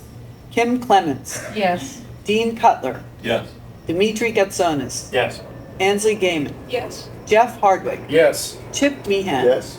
Richard Niederberg, Yes. Lori Rittenberg, Yes. Drew Shaw, No. Adele Slaughter, yes. Motion passes. Thank you. You worked hard for that, Jennifer. I have more information. If it wasn't for all these people having to sit here, I could talk to you all night. We I'll will give be you my in number. contact to get this done through. Where are we now? Thank you. So, yes, we are now to announcement by government representative. So Walker, since you've come with a combo, you and Sydney want to come up and say hello? Yes, sadly. Cindy's standing there. I'll introduce him. Sorry, Denise. Yeah, going first. Hello, everybody. It's been a very long time since I've been able to address Studio City Neighborhood Council. I don't need to recap the last 8 months, but I'm just glad to be back here and glad we were able to get a meeting in before the end of the year. So just a few things to go over. I'll try to keep it brief. Tomorrow night we're co-sponsoring with the Studio City Chamber of Commerce. The night market's going to be on Ventura Place, just a block away. I think this event is going to be from 4 to 6. There will be a lot of booths from local vendors. The shops on Ventura Place will be open. Our office will be tabling there. We'll be handing out, I think we're going to try and do hot chocolate, but don't hold that against me if it doesn't come together. And this event's also to distribute, to unveil, what you may have already seen because it's unveiled today really, the new string lights that the Chamber of Commerce has installed in Ventura Place. We're really happy to be helping them with that. Just moving on, just wanted to draw attention. I think this is probably old news at this point, but I did want to draw attention to the Laurel Terrace and Vantage traffic mitigation plan that has gone into effect. I know that this is something that the Neighborhood Council, CHIP, and CD2 have worked together on for a long time. I think it started back in maybe 2018, at least that's the emails that I've seen. I'm sure it may have been just sitting for longer. So we're really glad that we were just able to oversee the final execution of this. And we've been getting some, we've been getting good feedback about it, kind of mixed opinions, but I think people will really come to appreciate the traffic mitigation that's happening over just south of Ventura there. Circle team expansion. So this is mostly, this only affects a smaller part of Studio City, but our office has been really pushing the mayor's office, and we're really glad to announce that the Circle team, which is the community involved response for crisis, response for community-led engagement, which is an unarmed response to people who are experiencing mental health problems, people who are experiencing homelessness. That's been expanding into the valley, so it's going to cover the part of Studio City just between Coldwater and Fulton, and go farther down Ventura into Sherman Oaks, but we're really pushing for it to expand for our entire district, cover all of Ventura and more of the valley, because we've really seen this have a really positive effect in other places where it currently covers. It's just great having a number that people can call to have a response to deal with people who are having crisis problems, other things like that, that is going to be able to respond more quickly than LAPD and have more tools that are going to help this person, which have whatever kind of problems they have. So to reach this number, you can call the LAPD non-emergency line, or just call 911. You can tell the operator you'd like to request a Circle team, and they'll connect you with the dispatch for that. Myself and Jeremy Tramer from our office were able to attend a meeting of the Fryman Canyon community, who was having a meeting to talk about their Firewise community designation. So this was a lot of really great information about fire safety, and there were presentations from the fire department, MySafe LA, our office, Tree People, the Santa Monica Mountains Resource Conservation District, which does free defensible space evaluations. And it was really great. The Firewise community designation is something that you work with your neighbors on getting certification for, and it can help with your insurance payments if you live in the hillsides or anywhere else that's a high fire severity zone. So I can happy to try and, if there's something you're interested in doing with your neighbors, it's not something that's run by the city, but we're happy to try and connect you with the people who made this happen in Fryman Canyon. It's one of the only Firewise communities in, as far as I know, the city. So we're happy to try and get more people involved in that program. There's a couple of things we learned from that meeting. I mentioned the defensible space evaluations. Those are called Home Ignition Zone Evaluation Program. That's the Resource Conservation District of the Santa Monica Mountains, which is a state agency. I have their URL if you want to look into that. And then there's also, if you're interested in getting any native plants from Tree People, there is a 50% rebate, so it goes from $100 to $50 if you live in a qualifying area. Next, just a couple things that our office is working on. I've talked to a couple people before the meeting about a leaf blower motion that we're planning on introducing in council on Friday. This is going to have a lot of different parts to it, but we've been getting complaints not just from Studio City, but really all over CD4 about people using what have always been in the city for 25 years, illegal gas-powered leaf blowers. Starting in 2024, those leaf blowers are going to be not available for purchase in California, along with certain other things that use two-stroke engines, like certain kinds of dirt bikes, riding lawnmowers, things like that. But we also want to step up what the city is doing to educate people who are using leaf blowers about the environmental impacts and the fact that it's against the law to use these, and then also try and establish a better program for the city to enforce this ordinance, both with increasing the level of the fine and then increasing the amount of the fine for repeat offenders, and just a couple other things to make sure that we can actually try and get more people aware of what these laws are. Because having the numbers that I've seen from street services, which is responsible for enforcing it now, indicates that they're not really issuing that many tickets for this violation, and I think it causes everyone to be suffering. I just have a quick question. Is this my memory that original ordinance was enforceable against both the homeowner and the gardener? Is that still the case? That's what BSS tells me, but I haven't been able to get numbers from them. I think that's part of what we're asking for in report backs about how many were issued to homeowners versus operators. These are called ACE citations, and they're overseen by the city attorney's office. So we actually need to ask the city attorney's office for that number, and they need to check it against some kind of database. But my question is, what is the intent? What is the council members' intent on who?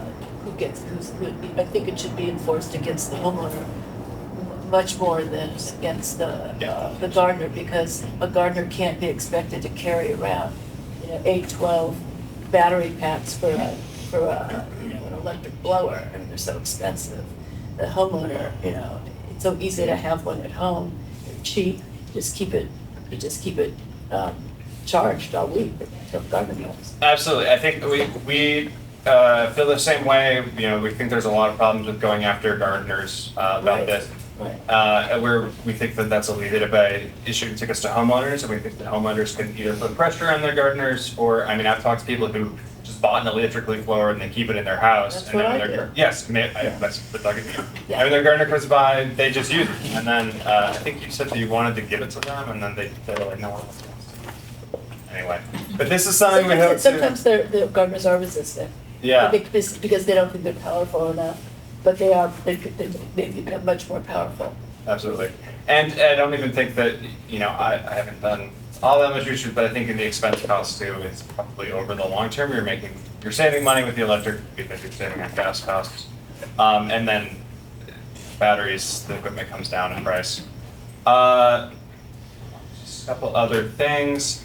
I'll wrap up. The last thing I want to say is that I think that we're all looking at the turf bills that were going through the state government. There were 2 bills, one that would ban the use of artificial turf in California, or ban the installation of new artificial turf, and one that would repeal the existing ban on cities from enacting their own ban on turf. And Governor Newsom signed the second one of those and vetoed the first one of those. So our office is right now talking about what we can do through a motion to ban the new installation of turf. So there are a lot of steps to this. You want to figure out on what levels you want to enforce. Difference between installing a football field's worth and someone installing on their backyard. And then we need to coordinate with rec and parks, other city departments. But this is something our office has heard really passionate advocacy from the community, and everything that I read about it kind of just supports that. And new construction. Yes, like Harvard Westlake. It would also Yes. potentially it would impact Harvard Westlake. Yes. So that's just something we're looking into, and I don't have anything concrete to announce, but we'll keep you updated this week. Terrific, thank you.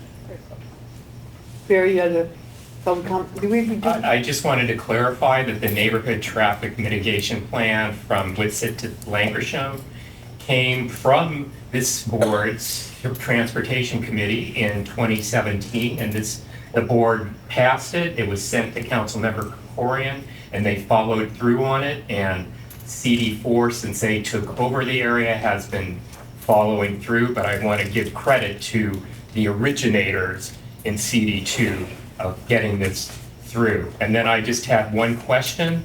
I'm assuming the Circle program goes west from Coldwater, because the portion of Studio City between Coldwater and roughly Fulton, Ethel, depending on where you are, is in the Van Nuys division of the LAPD and not in North Hollywood. And is this done by LAPD division, and that's why Studio City west of Coldwater benefits from this? Yes, I would. That makes sense to me. I didn't put that together, but I'm sure that's okay. I'm sure. I just wanted to verify. And if the rest of Studio City wants it, should we get a motion together for your boss? Absolutely. I mean, we want this expanded to especially all the areas that are in our district, and from there, any other neighborhoods want it. So if you want to put together a motion supporting this and ask the mayor's office to try and include this in the budget request for the next year, we would definitely appreciate that. Are we gonna do? Any other public? We got to do public comment. Public comment? Mr. Walker, thank you very much for responding to my Public Records Act request under the Circle program. It was very complete and so forth. Do I need to do another Public Records Act request to give the supporting documents to the Studio City Neighborhood Council so they have the flyer and all that you gave to me that I had to do under a Public Records Act request? Oh, if you want to get that to them, you can just email it to them. Okay, so I'll do a Public Records Act request for you to email it to them? No, they would have to request it to me, and then I'd have to. Oh, I can't request it? I can't request it for them? I would happily also just email it to you. Did he say he will email it? I will email it to them. Okay, so in 2 days you'll email it. Thank you. Any other comments from the public? What were you talking about the Fryman Firewise? The Framing Canyon community, it's, at this point, it was a couple months ago, so my memory's a little hazy. So being a Firewise community is a designation that you get through, I think it's a state certification program, that basically you have to do a lot of canvassing of your neighborhood to raise people's awareness of a lot of different like fire safety practices, including having like fire resistant landscaping, having defensible areas around your home, you know, things that are they're resistant to like ember cast, to try and, you know, roof practices, that maybe replacing certain roofs that are more flammable with ones that are more So fire this is resistant. not, so Fryman Canyon, I think is not fire Yeah. safe at all. And I'm just wondering if that would include that county park area where everybody hikes, and there's so much overgrown invasive species, and, you know, that to me is just a terrible fire hazard that nobody maintains. So what the homeowners did a couple of years ago is they got together, there was a fire up there from a cooking fire, it could have been kids, it could have been an encampment, we don't know. So there was a small fire at the top of Fryman. Those homeowners got together, created an organization, were able to get permit parking, because part of the problem they had was that there were a lot of people up there was debris. Their fear as well was that if both sides of the street are blocked with hikers, how are we gonna get out of here if we're evacuated? So they ended up getting permit parking up there, and these are all different tiers of awareness that have gone through the whole organization. And it's a volunteer group. I have the information that'll be on the Public Safety Committee webpage. So. Okay. But Walker, one of the things that came out of that was, what's the evacuation plan? And you and I texted, which is an effective way of communication. And it was sort of like, we'll let you know, you'll find out, you'll be notified by your phone. And it just, Janet's a friend of mine, will let you know when it happens, don't worry, wasn't comforting. So I think what we need to do is have some sort of protocol that we could write up and just put on the website, so we could let people know that there is a plan. The plan needs to be flexible, because we don't know from which direction the threat will come, but they should be aware. So I think it's an education thing for the community, that things can happen that will require you to leave. And it could be a homeless fire at the Getty that works their way through the Mulholland corridor. So I'd like to work with you on that and see what we can do for language, and see that we let people know that they're supposed to pay attention. And I'm sure there's an app for that. We need to find out how that goes. We should be able to find a way to make that information better. But thank you for We can do that, and I can talk to LAFD and see if they have more of an information written down about evacuation procedures. This is a question we get a lot from people who live in the hills, especially over on the Hollywood side. And I think, you know, we can see what they have. I think a lot of their plans are very flexible because of the different nature of where things might come from, where things might start. So they may not have one, like, this is it, this is the evacuation plan. But I can see if they, what LFD resources they have to share, besides also the notification protocols, which are what I was talking about in terms of, you know, I'm sure everyone's gotten your phone just suddenly starts buzzing and beeping, you know, But there's a flash flood warning. only for an Amber Alert. I mean, I've never had in Studio City warning that floodwaters could happen. And as much as we have a fire problem, our flatland stakeholders have to worry about flooding. Right. But no one knows it's there and it's real. So we need to make sure that people know that when your phone does that, you need to pay attention. You need to, yeah. And since it's never happened before, no one's gonna know what to do other than freak out. So if we actually had a test, it might be a good idea at some point. Yeah. And I'd be really curious how you could geolocate it. We do. Like, how can you geolocate the, So emergency management department actually does have a system. They really do just like fence off areas based on where your phone last pinged the cell phone tower, and they'll notify all those phones. could we get back to you and figure out what that is? And I'd love to have like a focus on one of the meetings on public safety, so we could really go through what that looks like. Yeah. Okay. Are we in public comment or are we? Where are we Yeah, at? we're out of public comment. Business Out of board, so you okay. go for it. The leaf blower motion is where? What's the status of that right now? We're In planning short? to introduce that on Friday. And Okay, then so- I don't know what committee it'll be referred to from them. It might actually be referred to a couple committees. And are you going to include as part of that who should incur the cost of the fines? Well, right now, the motion is mostly asking for reports from different city departments, including street services and the city attorney's office. And so we are asking for the city attorney's office to approve the idea of the response that we just issued. Okay, so I would just weigh in and say that I think both sides should be equally responsible for the costs. I mean, the people who are doing the leaf blowing and so forth, maybe not the leaf blower per se, but the person who runs the business is a business owner. And I don't think we should just have all of the costs get referred to the homeowner. In fact, Lori mentioned these battery packs are inexpensive. Well, if they're inexpensive, then I think that both sides can be equally We responsible. filed a motion on this Yeah. that's completely in keeping with what you Okay, said. but the other piece of this is very important to me. I had to keep myself from laughing when you said this, out of respect to you and also out of some semblance of self-restraint. But the notion that somehow we are going to mitigate this absolutely abominable noise problem by way of an increase in the fine is ridiculous. We lack enforcement. That's the bottom line. I don't remember exactly what you said, but you seem to be alluding to this notion that you don't see fines being given out often. I have never seen a fine given out, and I have to live with these things constantly. I mean, I can go into the amount of disruption it causes me in my practice, but no one needs my pity story. I don't think the issue is the fine. I think the issue is enforcement.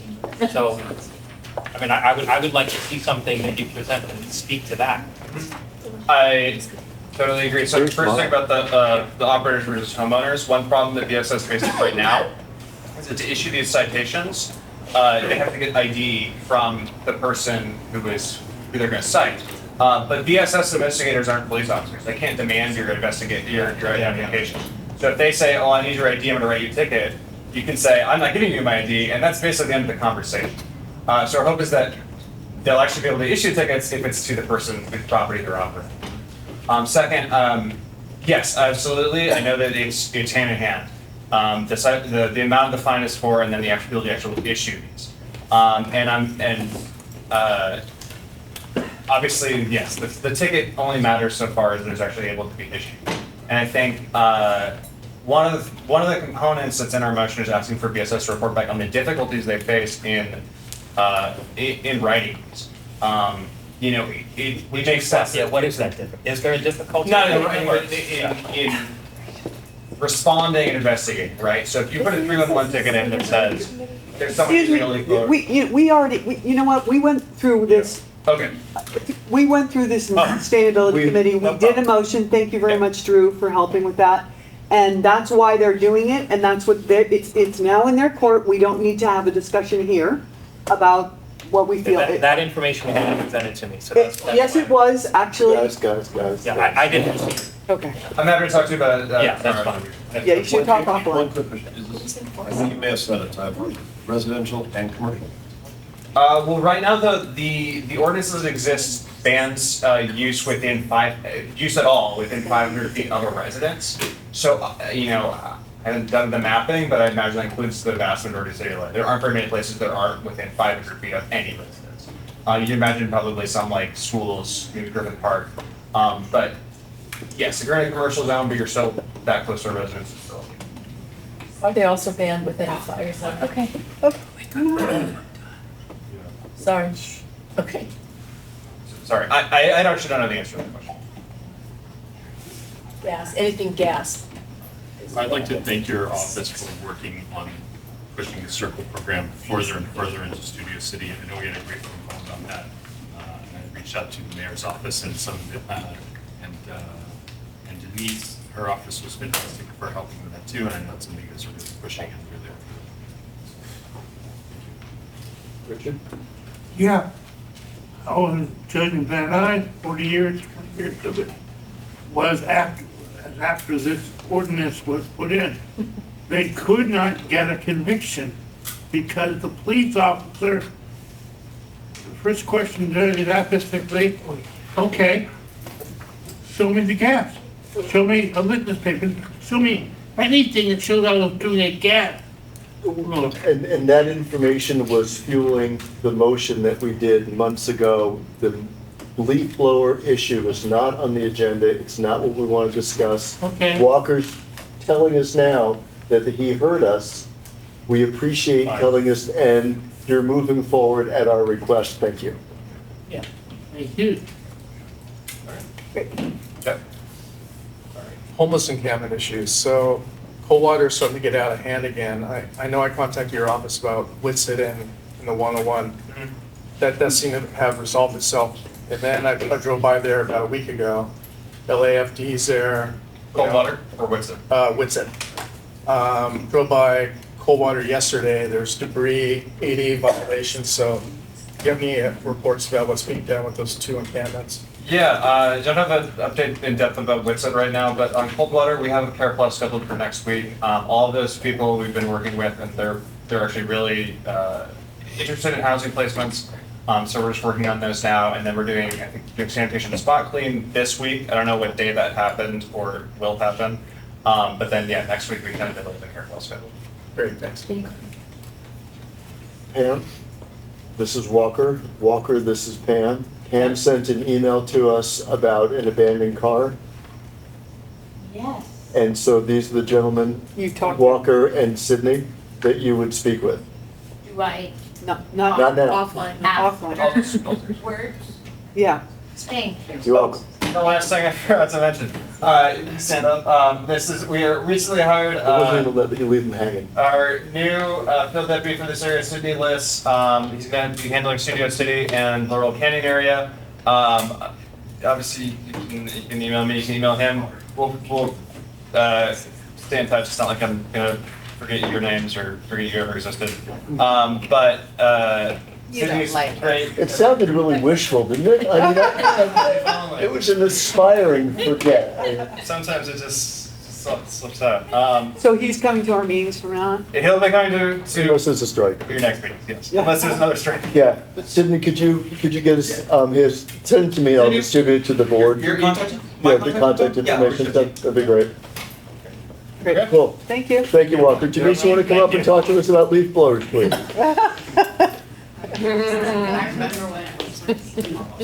Congratulations on getting props from Barry Oh, for the transportation corridor, appreciate it. thank you. I'm gonna be brief because we have a big agenda. We have just a couple announcements. Tomorrow, council member is having his annual food and toy drive. We are doing it at the First Presbyterian Church, 5,000 Colfax. Get to move it from Studio City this year.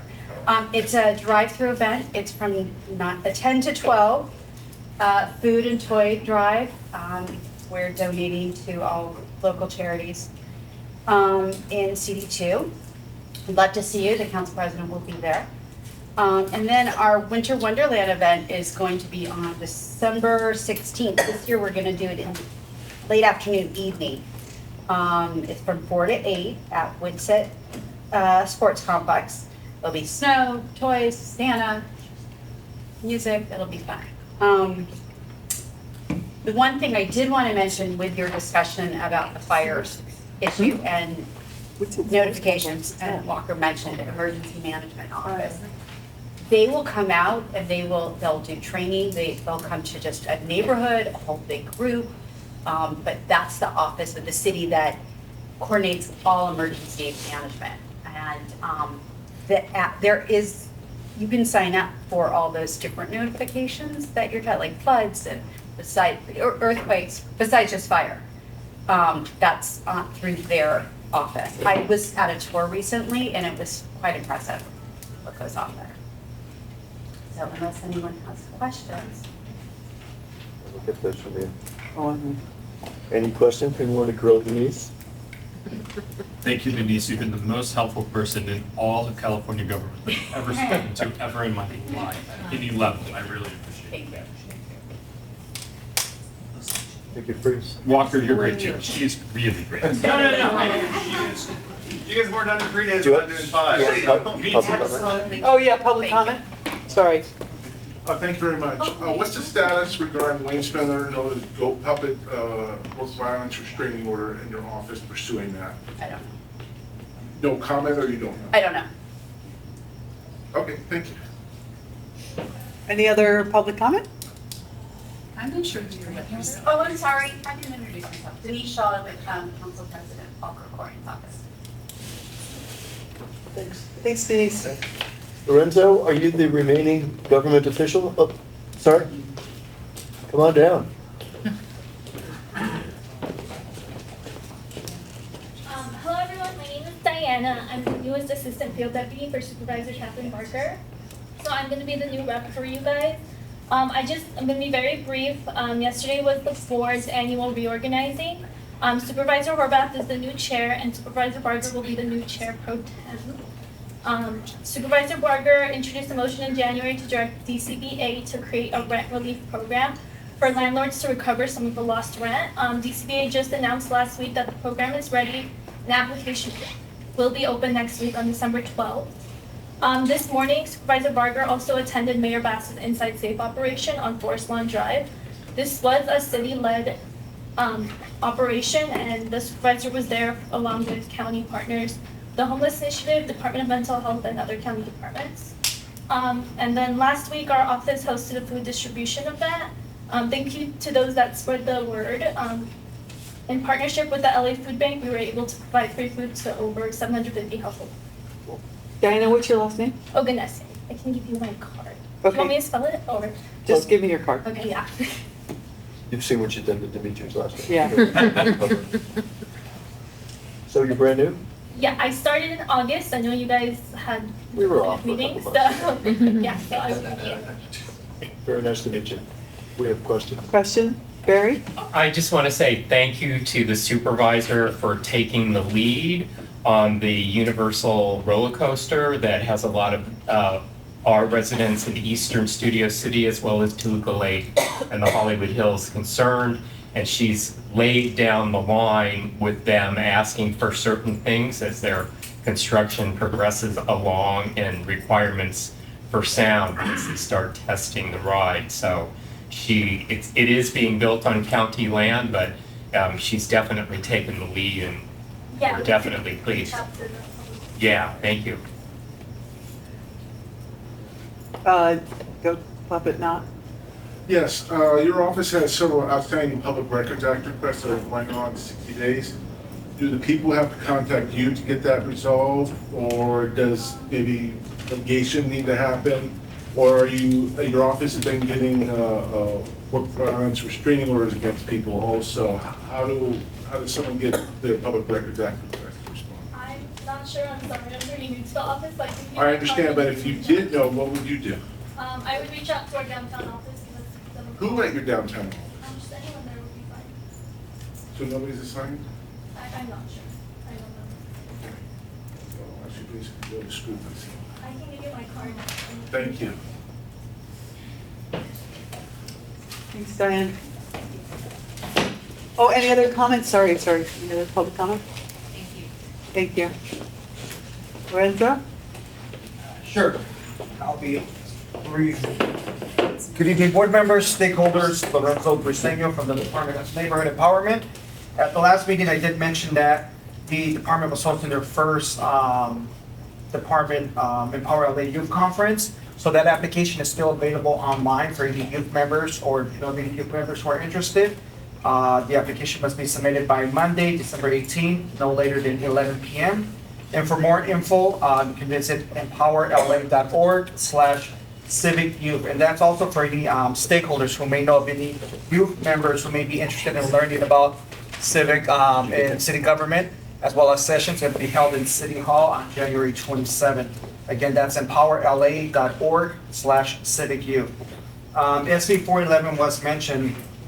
The department is still waiting on an opinion from the city attorney's office to determine on whether or not the teleconference or hybrid would allow neighborhood councils to actually have members meet in person and hybrid simultaneously, because as I understand it, it's supposed to be one or the other. So the NC can vote to approve certain months when they want to hybrid and other months when they want to in person. But there's been some confusion in terms of what's articulated in the law, and so we're waiting on the city attorney to offer guidance to the department so that we can disseminate that out to the ANC system. So hopefully that will be coming soon.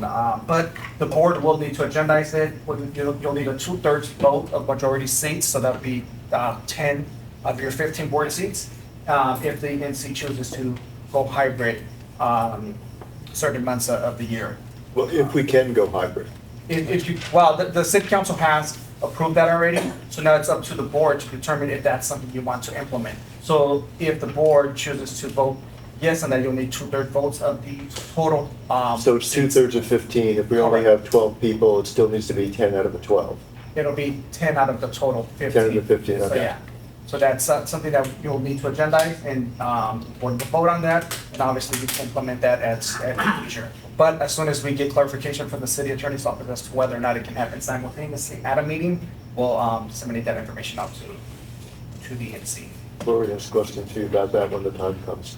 And yeah, and that's actually it for my announcements, unless there's any questions. We've got 2 questions. Sure. From Who's Lisa. gonna run if they decide to have it both ways? That's a good question. It's a good question, actually, and I don't have the answer to that, but I'm assuming it would be the chair or the president of the NC. It's very difficult to do that. They can't even do it in a commission meeting that I'm in. Right. It's getting horrible. Yeah, I haven't been asked that question, and I haven't asked that question myself, but I'll take that back. It's something to consider. So And who pays for the equipment too? I think we need to know that. yeah, that's something that would possibly come out of the NC's budget, but we'll get answers. Barry? For the majority of this board's 20-year history, we were one of the most respected neighborhood councils in Los Angeles through 2016. Then we weren't, and then we just kind of faded into oblivion during Zoom meetings. This board has come alive again with in-person meetings. There's nothing better than face-to-face.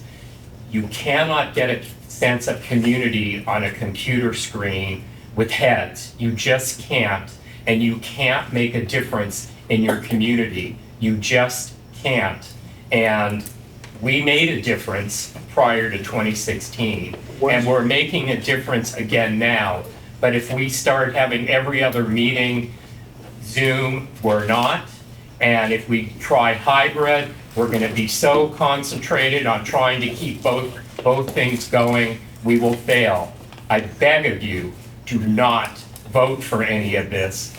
We are getting more people here now than we ever had in Zoom. We're not talking about it yet, and we're not gonna I'm commenting on what he said. And I'm telling you that I hear what you're saying, and we're not gonna put it on the agenda until such time as we have the questions that the 2 of you asked, which Lori and I and a couple of the others sporadically have discussed. Well, and you don't have to put it on at all, if you so decide. Yes. Don't feel like you have to. We want. Goat, not puppet?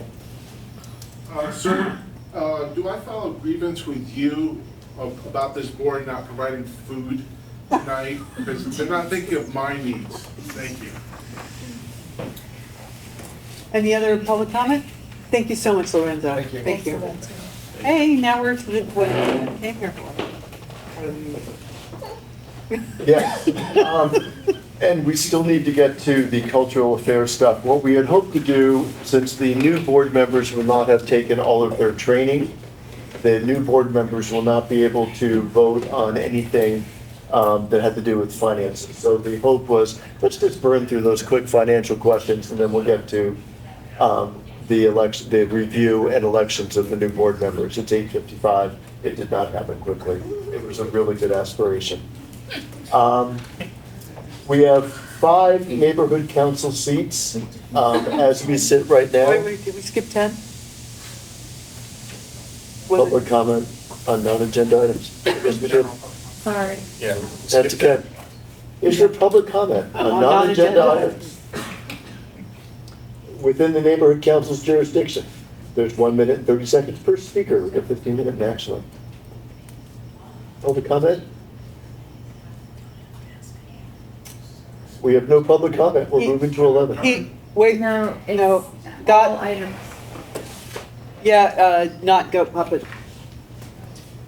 And who's doing my timing? Okay, I submitted a card, I even printed in, I called you. in crayon. I've already started. Okay, thank you very much. I appreciate you even holding this. If you're Van Nuys, they don't have quorum. They sometimes have real crappy food, so I'm very glad that you don't have any food. They serve secondhand crappy food.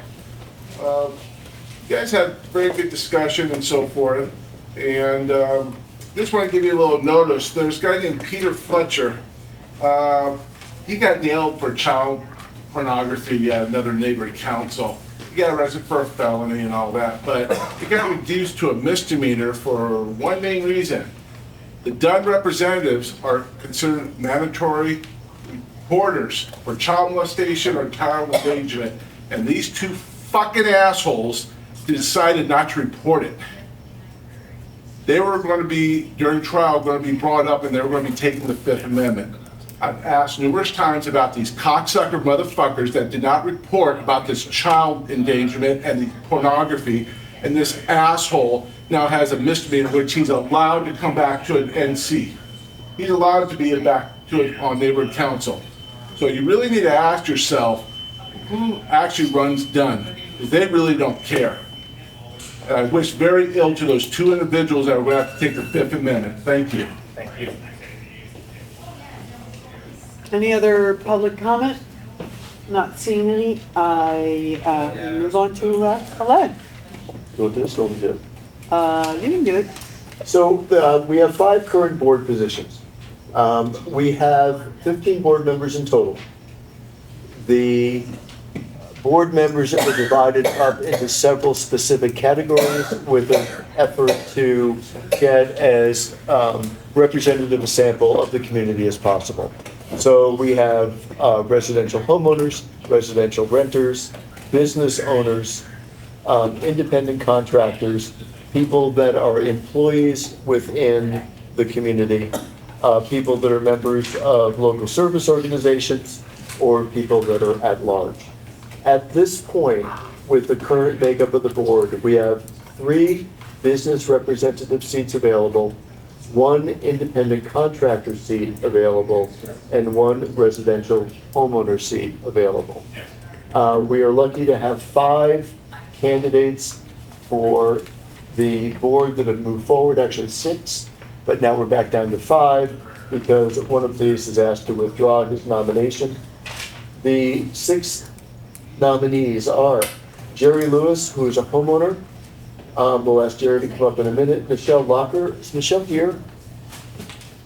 I do not know Michelle, and she is not here. So in her absence, we will assume she's withdrawn.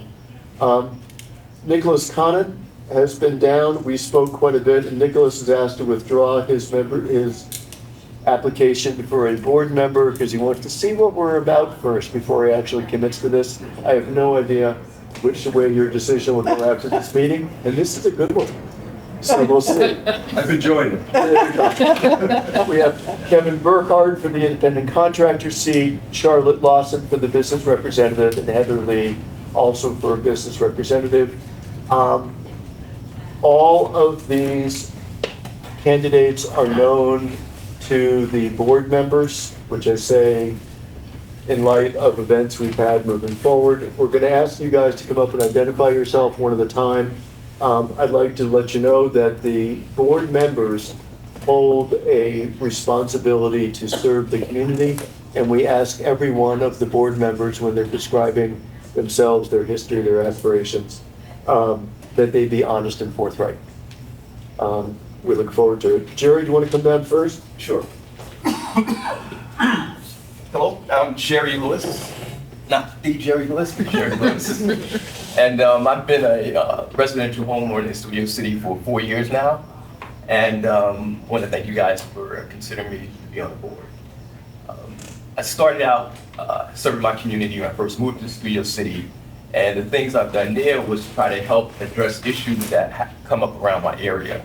One of which was a situation at Hortense and Coldwater where people couldn't get on and off cold water from Vortex. So I took action to get with community leaders or city officials to actually to keep clear pavement marking at Vortex. It took a while, and somehow I got in touch with Barry Johnson on the transportation committee, and based on the work we did, as soon as he heard about it, he put a motion on the board's table, and then it was approved, and literally around 2 weeks later, they were out putting the keep clear markings out there on the street. So that was my first introduction to the Studio City Neighborhood Council. So through that engagement, I joined the Public Safety Committee and have been on that committee for a couple of years now. And I've also joined the CERT team, the Community Emergency Response Team. And I'm also the owner, HOA president for the condo. And so I see my request to be on the board as an extension of the things I do to try to serve my community. What is your profession, Jerry? I'm an IT professional. IT, we need Not it. necessarily IT, but What? yeah. Any questions for me or about me?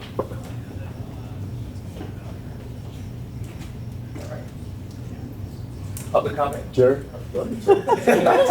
Jeff? I'd just like to say, I endorse Jerry wholeheartedly. He's been an instrumental member of the Public Safety Committee.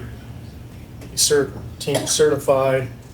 He supports our police. He's there for National Night Out celebrations involving LAPD. He attends all our local pop-up emergency drills held here at Radford Studios. So, and he's also involved in Neighborhood Watch. So I think he's more than well qualified to be a very great member of the board. So I hope you get elected. Thanks. I also endorse him because we worked on the CERT team together. Yeah. Yeah. It's great. He's good, and besides, he likes to golf and. Yeah, a little bit. You know, I also met Jerry through the various CERT stuff we have done, and it's, again, we don't promote this enough, but we spent $5,000 2 years ago, and there is a tremendous amount of emergency equipment that the neighborhood council owns in 2 lockers on this facility. There's a number of us that have emergency passes. So in the event of a major emergency, an earthquake or something like that, all the other passes will shut down. This lot will be locked off. Many of us have an emergency pass, which will let us on the site. There are maps, there are walkie-talkies, there are backpacks, there are first aid equipment, and we will actually triage the neighborhood and actually walk throughout Studio City, walking back and reporting on the extent of the damage. This is not rescue 911. We're not going to be, pulling children out of buildings, but we will be identifying those buildings where there might be a child. It's pretty significant stuff, and I've seen Jerry take it very seriously. He's a mean guy with a walkie-talkie, and if I need to be found by somebody with a walkie-talkie, I would prefer that Jerry have one.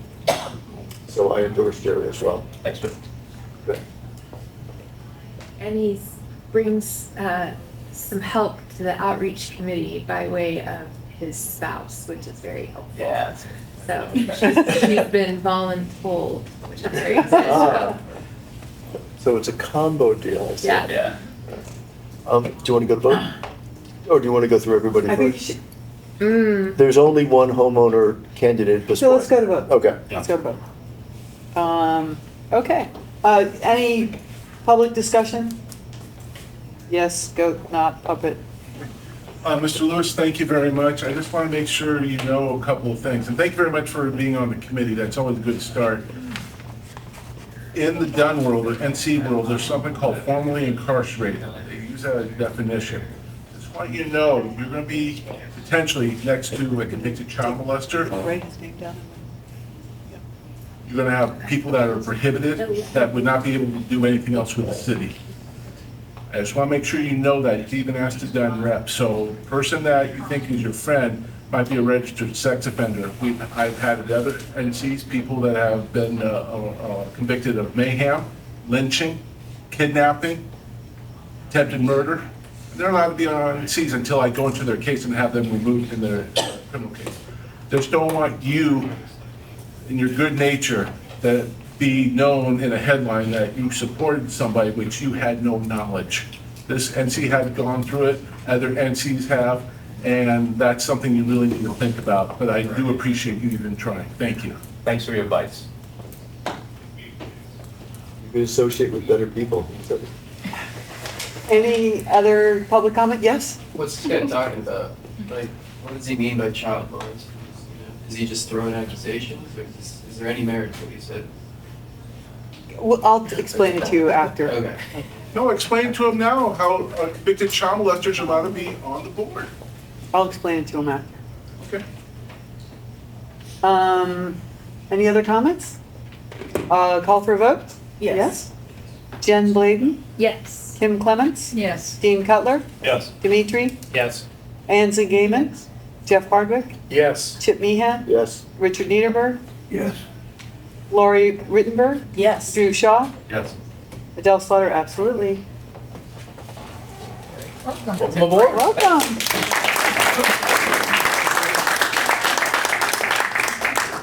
As I said, be careful what you ask for. Come on down, you see how easy it is now. Right. At least I didn't have to go first. That's right. This is Kevin Burkhardt. Hi all, my name's Kevin Burkhardt. I've lived in Studio City for a little over 10 years now. I am an IT person, and I have been acting as an independent contractor since 2018, doing advisory services for large global technology companies, primarily in the area of automation. So I have served communities before as a military officer. This is my first foray into local service. Open to any questions or comments.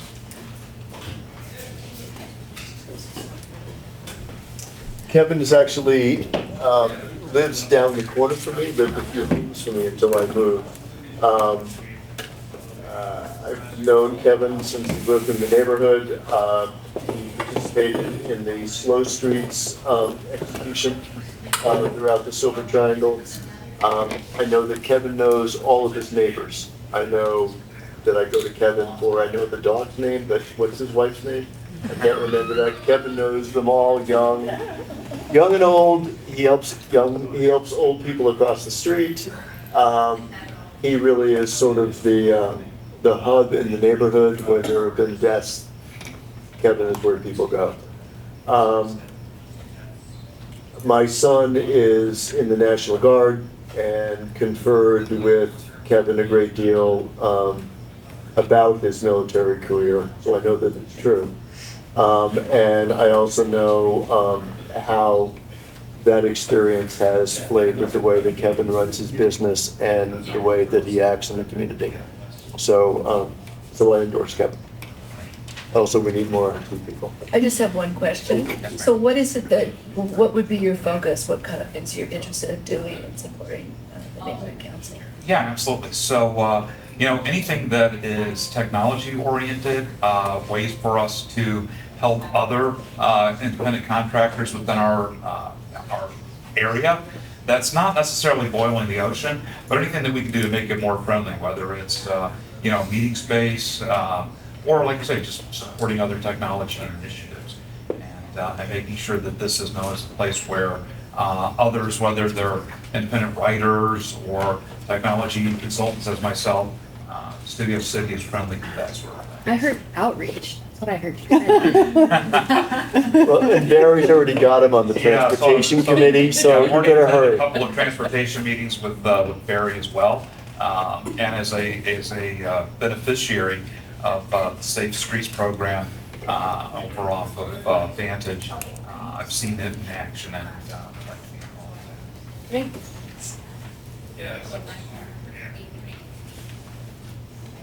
Lisa? Hi. Hi, Lisa. You're an independent contractor, you own your own business then? I do. And is it from, you have it in your house or you have a location? It's within my house. Not go puppet.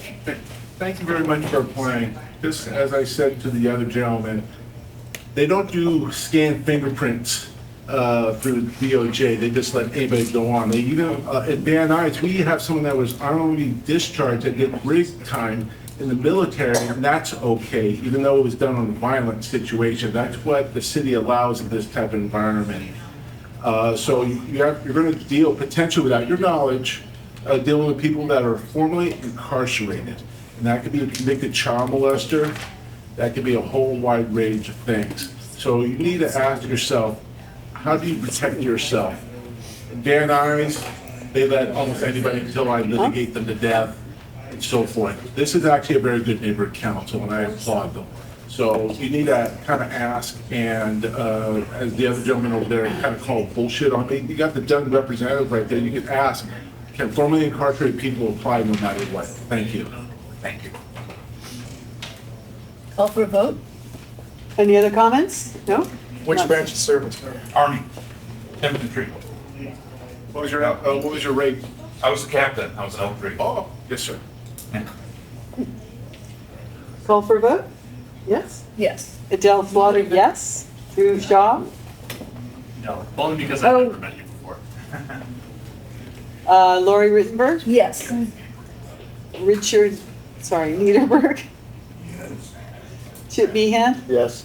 Jeff Hardwick? Yes. Ansley Gaiman? Yes. Dimitri Gatsionis? Sounds Italian, yes. Close. Dean Cutler? Yes. Kim Clements? Yes. Jen Bladen? That's correct. I got it. Doesn't Jerry get to vote? Does Jerry get to vote? Or do you have to do your thing first? Okay. Jerry Lewis? Yes. It passes.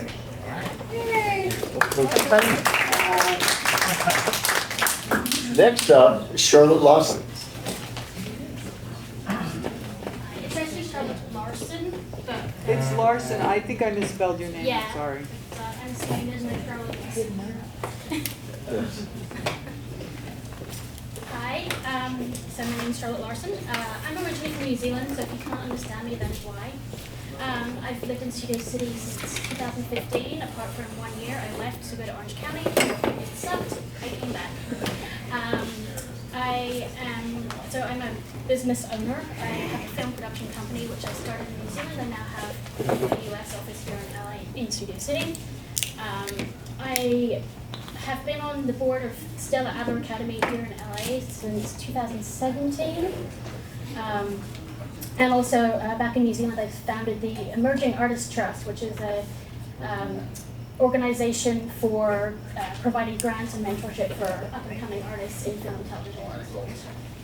I'm also a member of the Motion Picture Television Fund Next Generation. They do events, fundraising, volunteer services, that kind of thing as well.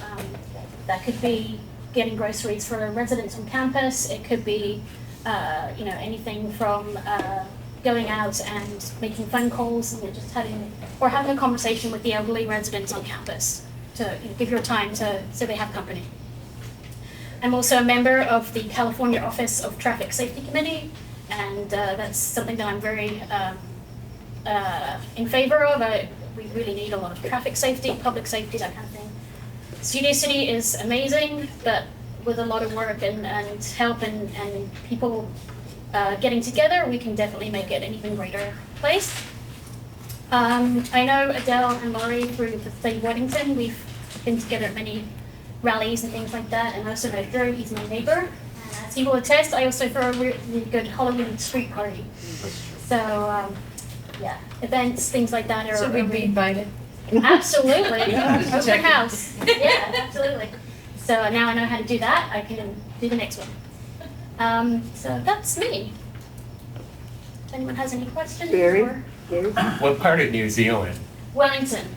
A great Yes, country. the best I've city. been there 2 times. Yeah. The first time I was there, right out 2 weeks after 9/11, they had just started doing security screening on domestic flights. Before that, they didn't. They trust everybody in that country. It's wonderful. Any other questions? What was your business? It's a film production company.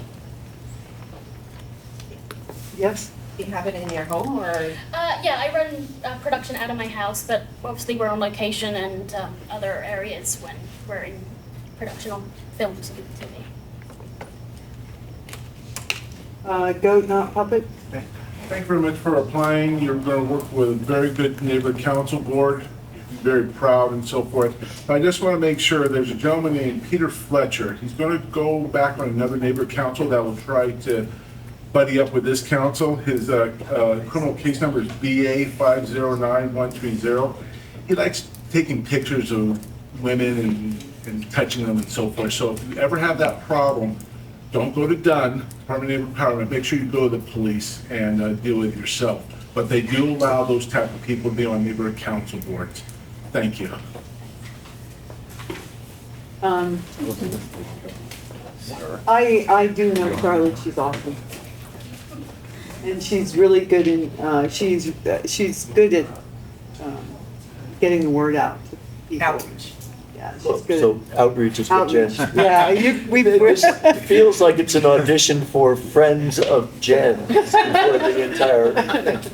Well, I mean, I think you have lots of other interests too. What are those interests before we actually shoehorn you into working with Jen? Yeah, as I said, traffic safety, public safety, something I'm very, very, in favor of. We've had a lot of break-ins in our area recently and things like that, so trying to mitigate that, and events, things like that are also right up my alley as well. And what neighborhood do you live in, without giving me your specific address? I am whose neighbor?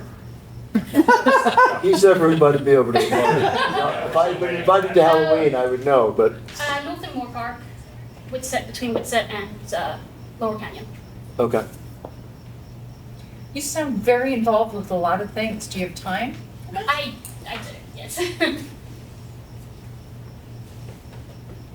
Yeah, Charlotte is my neighbor. She's a really great neighbor. They have a great little book box in the front yard, like a little tiny library, and the most amazing decorations for every holiday imaginable. Comes up with a giant inflatable. It's so awesome. It's like all you. Yeah, that's mine. I was gonna say cultural affairs. I was gonna be generous and let her share. Cultural affairs would be good. Yeah. Go vote? Yeah. Move for a vote? Yeah. Which way do you want me to go? Sure. Top? Yes. Jen? Yes. Oh, okay. Kim Clements, I'll risk it, sure. Dean Cutler, Yes. Dimitri Gatsionis. Yes. Ansley Kamen, Yes. Jeff Hardwick, Yes. Chip Meehan, Yes. Richard Edenberg, Yeah. Lori Rittenberg, Yes. Drew Shaw, Yes. Adele Slaughter, yes. Kevin Burkhardt, Yes. Jerry Lewis. Yes. Okay, Like it. it's unanimous. Well done. And last, But not least, last on the list and last to us, Heather, you are up. If Charlotte would ever give you the chair.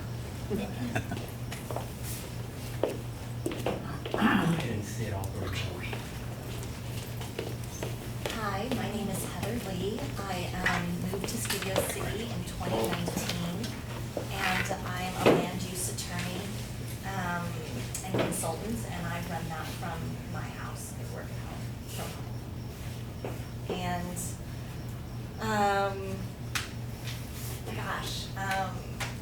What are you interested in? I just got my ham radio license as I'm a technician, and I'm working with Gary's and the emergency group that's out of Valley Presbyterian. It's an emergency. I've been already learning how to fill out FEMA forms and how to check in patients in the event of an emergency.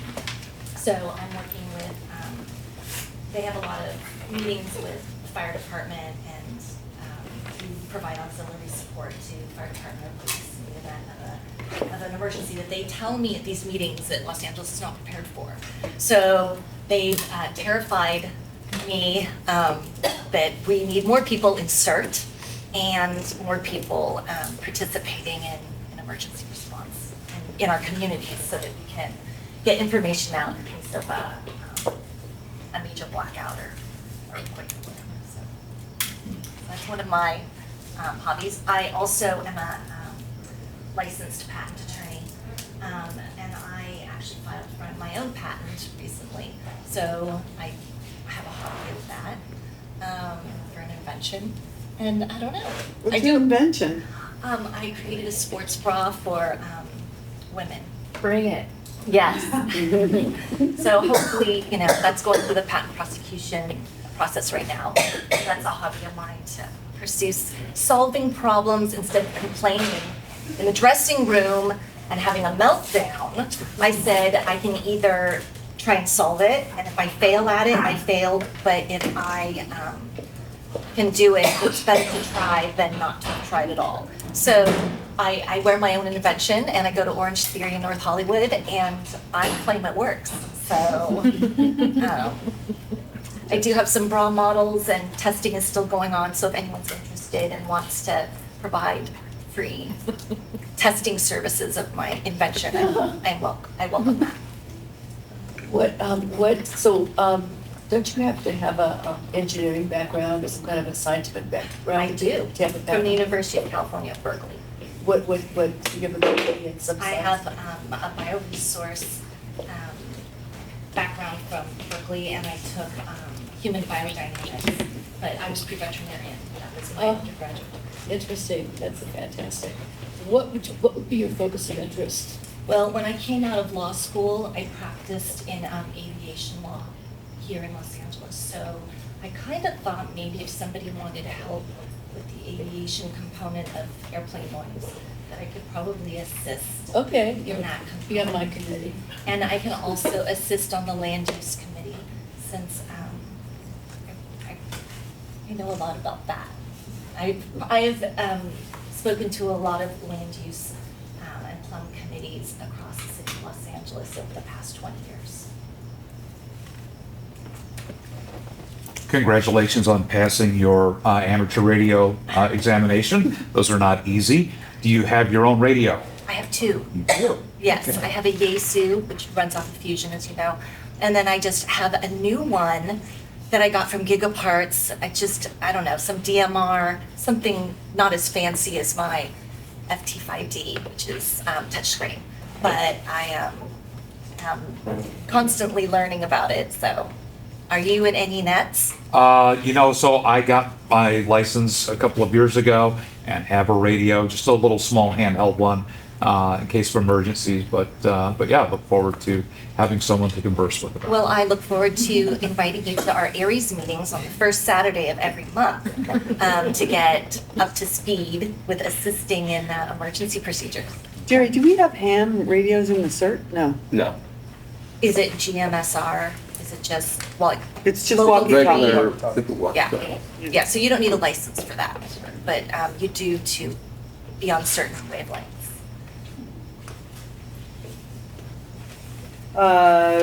Public comment? Lisa? Are you practicing law? Where's your office? In my home, and I am. And where do you live? I live in Woodbridge Park. She's actually CD2. Yeah, we know that. When it comes to land use planning issues, what's kind of your position? Are you leaning towards 7-story buildings? Are you leaning towards individual homeowners? Well, it's interesting that you say that, because my house is actually directly behind more intensely zoned properties. And so I'm actually the kind of homeowner that would be directly behind someone who could build something very, very large. So I completely understand the position of homeowners who are confronted with that. The city of Los Angeles has a number of ordinances, but they are also informed by the state of California. And the state of California laws that have come through recently are very expansive in terms of bringing housing online in the city of Los Angeles. And as upsetting as it is to people, you have to obey the law of the state of California where we reside. And I know that's very difficult for people to accept. And I think there's a lot of misinformation about what can and cannot happen with respect to the development of property. So what I like to do is give information to people so that they can be more in control about how they want to address certain situations. If I can provide information to people on the land use committee that helps them make better and more informed decisions, it would be a great service, I think, to people in general. Not everybody's a land use attorney. Not everybody can understand every facet of the law. And if you can have somebody who can help answer questions about what's legal, what's not legal, what you can ask for, where you can actually see change, what is really possible versus asking for things that aren't possible and wasting time during meetings, I think that that would be of service to those people. So I'm prepared to give that kind of service to the land use committee. If that helps at all. Well, I'd just like to get more clarification over the question that was asked.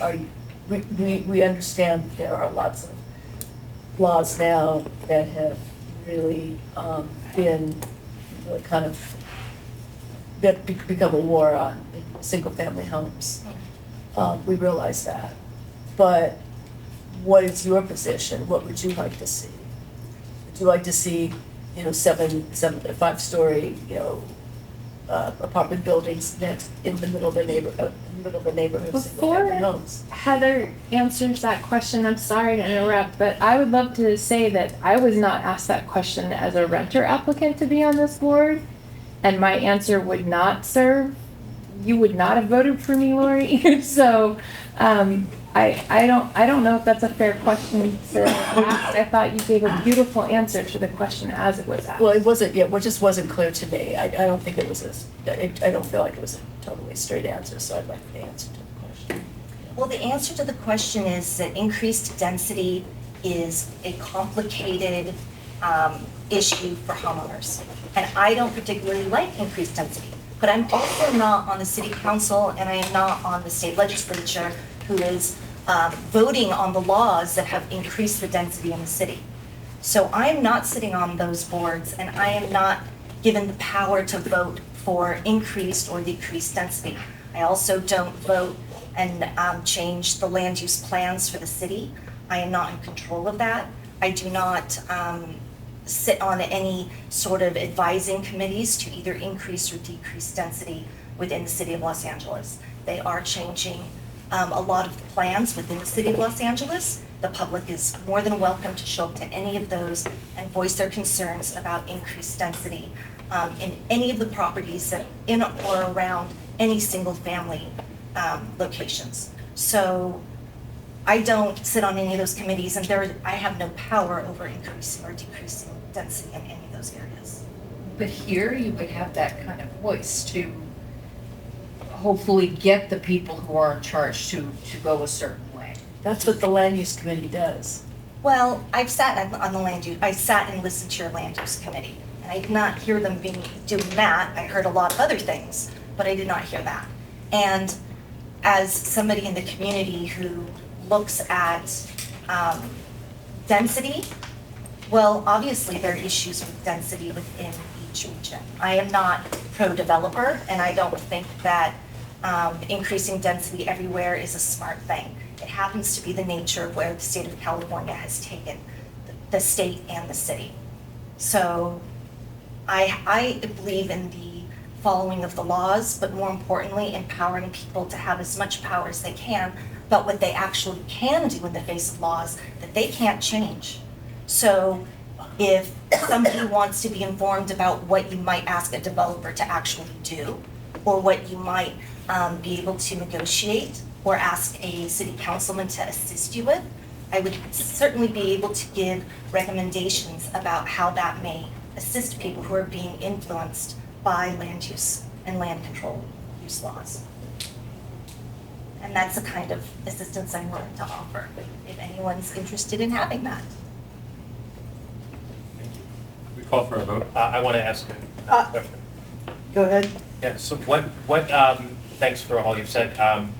What do you feel like has fundamentally called for a vote? Before he No, but you can't call for a vote if people haven't had a discussion.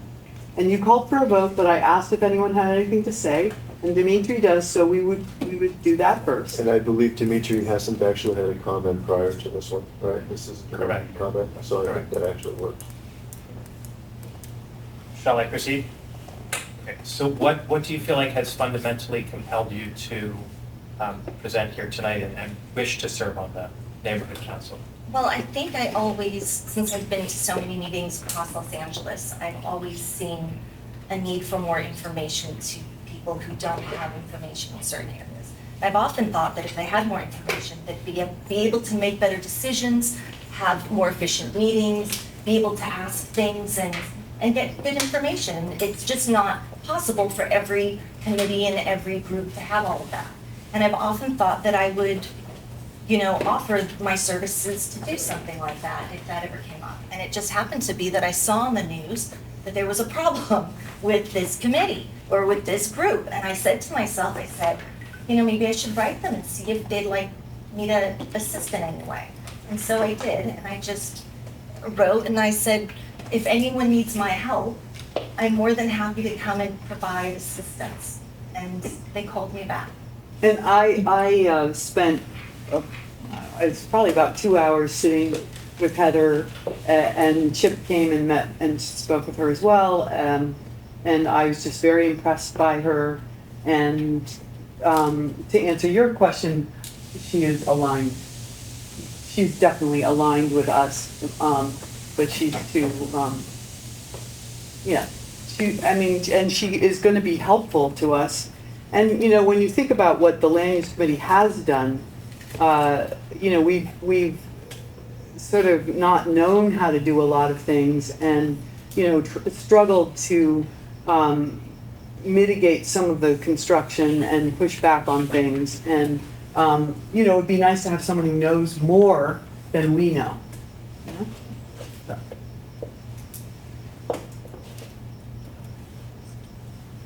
So now, any other questions? Any other comments? Call for a vote?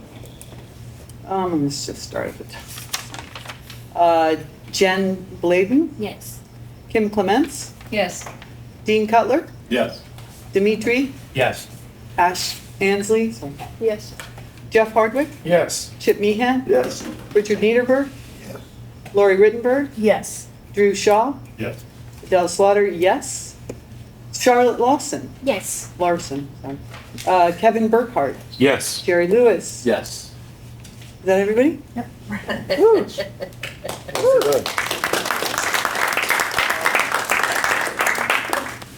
So, two things. Lorenzo, do you want to swear them in now? Is that the appropriate thing to do? Sure. Okay. And then what I'd like to do is I'd like to move the agenda around a little bit to go through the cultural affairs stuff, which needs a sign off. Okay. All right. So let's do that. Anybody else? Well, and because the cultural affairs stuff didn't go through this committee yet, shouldn't we? Okay, I'll be quiet. It's really hard to be quiet. Yes. But then also, That's what I'm saying there. I think you have to stand up. So if I can have the little lady elected first, please stand and raise your right hand. We're going to take the neighborhood council board oath, and you're going to repeat after me. On your left foot. So we're going to go ahead and start. I pledge to represent my neighborhood with dignity, integrity, and pride. I pledge to represent my neighborhood Dignity, integrity, and pride. I will encourage other points of view. I will encourage other points of view, Even when they differ from my own. even when they differ from my own. I will respect, value, and consider everyone's opinion. I will respect, value, and consider everyone's opinion. I will find the good in my neighborhood. I will find the good in my neighborhood And praise it and promote it. and praise it and promote it To my neighbors. to my neighbors And to neighbors throughout the city of Los Angeles. and to neighbors throughout the city of Los Angeles. I pledge to do this to the best of my ability. I pledge to do this to the best of my ability. Congratulations.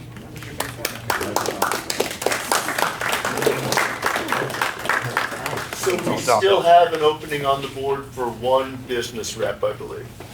Correct. So that is one person that owns a business within Studio City. Okay. We might have that person. We might. We're going to switch some things around while Kim is in a giving mode. I think what we'll do is pull up the cultural affairs stuff and get all the money taken care of as fast as possible. I think Abby should be presenting that, not me. It's not mine. Barry can present in lieu of Abby. Vince and me are both back because Abby has work today. And we can answer the questions. And I also You went appreciate, down to the end. Kim has put a tremendous amount of work into all of this. I had a number of conversations with Kim about, not just philosophically too, about what are we doing with the money? How is it being invested? How do we maximize what we're doing? And there were a number of operational changes that we're gonna make to these familiar projects like Movies in the Park to make them more effective. I really appreciate Kim bringing back my entire career of advertising sales guy going to finance and just pissing them off like you not believe. But it worked out pretty well. So I think we actually met in the middle, and I think we're in a good place. So let's start. Barry, do you want to read the cultural affairs? I'll read each one, and just by the way, A and B are pretty much identical to what we did this past year.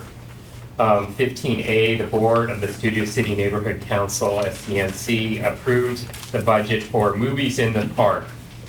Spring, on Saturday, March 23rd, 2024, not to exceed $2,600.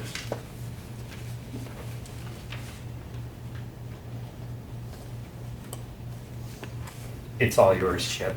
Do you want to start with some of the things that we spoke about is Kim had a very real concern as we're trying to, in a very abbreviated calendar window, figure out what we're going to do to responsibly invest the money that we've been given in the community. How do we do that properly if Abby, to be prudent on her side, was building a slush fund into her numbers? So basically, if Abby, for example, said, give me $5,000, and we said yes, but she spent $2,400, that meant that $2,600 had been allocated by Kim for that event, wasn't spent, and we wouldn't have had the calendar time to do it, so we would have had to turn that money back. So we really had a lot of conversations about how realistic is the $2,600 number.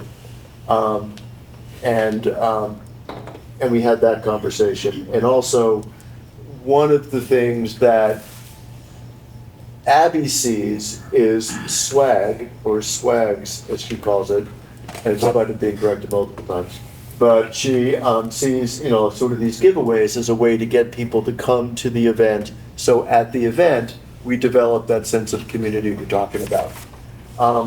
And we talked, Kim and I, about how whatever premium is available at these events needs to be very prominently branded. Neighborhood Council has to have all of the linkage on those premiums that brings people to the website, so they sign up for our newsletters, they sign up to work for these committees, and they actually participate in the community. And we've not been doing that actively, and we will start doing that soon.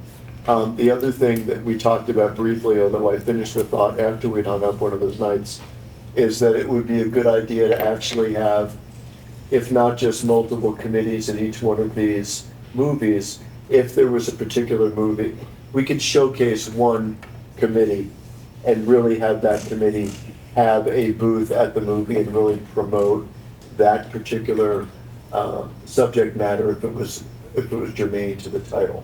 So sustainability is easy. Outreach is going to be all over that and signing people up.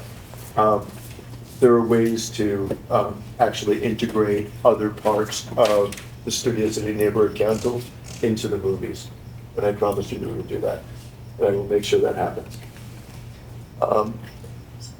Were there any board questions? Do we go public first or board? We didn't do public yet. We have to do public. And can I add one thing before you do public? These movies over the last 3 years have been our biggest outreach, other than the one Luminaria we did last year. We didn't do it for 2 years before that, and we didn't do it this year for other unforeseen August events. But it's been our biggest outreach, and we have the money. I don't think the amounts are overinflated, I mean, I'm the one who's gone and bought our refreshments and stuff. The prices have gone up significantly, and just in And we what didn't Abby have, has we didn't priced have out. quite enough stuff at the last movie night too, so. We ran out, We ran yeah. out, yeah. So I don't think it's super inflated at all. Well, we could just make sure to spend it by buying more popcorn, you know, because the kids all wanted the popcorn. The other thing is, after we do the first one in March, we see what's left over for June, and then we can readjust before in late March or April to put some money back in that we can still spend. So that helps us. Yeah, And June is for sure will be more attended because it's warmer, and it's, you know, the other ones, like the end, I think the beginning of Easter and Passover week. I'll talk about stuff when we come back to the board comment. Thank you. Any other public comment? Tip, Go ahead. when we started all of the stuff that you're talking about to do, especially the movies in the park, we had a table where we had people sign up, and when they signed up, gave them some kind of swag. And the bags were really successful because they walked around and they had the bag name on it rather than a pen. We gave away, when things were close to Halloween, little lights for kids to wear that had Studio City Neighborhood Council printed on it. I'm sure Barry knows where the boxes are with all the information on those things. In the storage room, I told that to Jen already. But no one had an issue. They wanted to get the bag, they wanted to get the pen, they wanted to get the flashlight, they wanted to get the whatever it was. By signing in, they gave us their email address so we could add them to the e-blast list. That was the easiest way to do it. So, just a suggestion. Any other public comment? Board comment, Yeah, I'd like to speak. please? So when we first were looking at these, because these were the ones that were being brought directly rather than going through budget. So I did look quite carefully, and yes, Chip was wonderful to have some conversations with me. The concern I had was that all three were being brought at once, a lot of money, and then in total on swag, which again, they're meant to draw people's attention, bring them to the table so that you can have a conversation with them. And then you can get an email address, you get them interested and tell them who we are and that kind of thing. So it's really meant for outreach. And in totality, across the three here, I was feeling like it was being used more as, you know, free gifts. And that's, I just wanted to make sure that it wasn't being used in that manner. So I'm glad I understand outreach is going to be, where's Jen? Outreach is really gonna be a part of this. There isn't a lot of time, and Abby, there is so much work that goes into these. The movies, there are a lot of work. I'm not sure that there is, that we'll have enough participation, especially with new people. And if the requirement also, yes, there's more money, and I looked at why these were at 2,600 each, was it? I'm looking at small numbers. Where before we were spending like 1,800 per, so that's why and it wasn't even when it first came across me, I didn't have any of the links or anything, so this is some of what Chip was talking about, but there's no problem with the money being there. It really is if people can and will show up to do the work to movies. And if there's gonna be more purchasing to be done, it's getting larger. I'm not sure that 2 is the way to go for this year, considering how little time we still have left. It's a lot of work to set up. And it's going to fall to Chip and you as it fell to you and Scott much of the time with the purchasing. So that was my concern there. A lot of things were inflated too. There was $250 for soft drinks before. It's gone up $200. It's $450 now. $250 snacks is now $450. I mentioned the swag across all of them, it just seemed to me to be a lot was being purchased. It's giveaways. Swag, the budget, swag. Let's see, Well, trinkets with logos on them and stuff like that. he's asking about the But the budget budget. is what's budgeted for swag. The swag, although, $650. never 650 on the expires. on one event, Yeah. which is Approximately not, 650 per. Yes. Okay. which is not, it's not minimal. The other thing should, if you guys haven't looked ahead, the third thing was like a lecture series and more giveaways there, and I will get to that one. But these were my concerns, and I would just say if you're gonna vote yes, plan to be there, plan to put in the time, help out, outreach. I don't think cultural affairs in the past, they have not done all they were suggesting they're going to do in the presentation, which says they're gonna go to a farmer's market. They wanted money for printing also as part of the budget. Printing flyers, $350. I did not see the banners in here either, which we usually have. We have them, You have them already, okay, so no printing needs to be done for those? just some inserts, which I think she has in there. Okay, it can be part of the printing, but, So but yeah, it said cultural affairs was going to be handling a lot of this stuff, which I understand is not actually the correct, as far as getting people to come, getting the word out, again, these take a lot of work, and I'd really caution against doing 2 of them this year. that was gonna be my question is, would you recommend an either or? Is that what you would suggest? Is either March or June? There is enough money in the budget, people can do this. I think 2 is too many, and especially close together. And my That's just, question that's for, my, other people can do what they want. I also have personal thoughts that I'd like to see not just a little kids movie. I've said this before, how about a PG-13 where we get different people in? I mentioned a different park, Abby has said this is the only park with restrooms or something, which I don't really believe, but I would just caution, it's a lot of work, and I don't think everybody here wants to, the next 6 months, be working on 2 movie events. So we're only up to 1, but I wanted to throw all this out there, and I will have very little say on the next one, because they are basically the same thing. so my question, Barry, for Abby would have been, is one of these to replace the September event that got No, sidelined? no. That happened. She got It did it free happen. the last year. so- It happened, Yeah. we just weren't part of it, but this is the same as we did last year. I think if anything, we would have more involvement by this board since we have some new energy here. I'm willing to put in the work that I have in the past, and I think these were all events that were highly successful in outreach to the community. I like the idea of having one kid movie and one maybe a little more, Teen? PG movie, which you can still bring a 5-year-old to. They just might not get everything, but yeah. And is that something that Abby knows is the titles that she wants for both of these? I think she had something in mind for the Easter week one, but not for the second one yet. She puts together sort of a theme of food and costume and that kind of stuff with it. So, but I'm sure she had 6 or 8 and just chose 2. And also remember all the swag, whatever's left over, we'll use it for the next.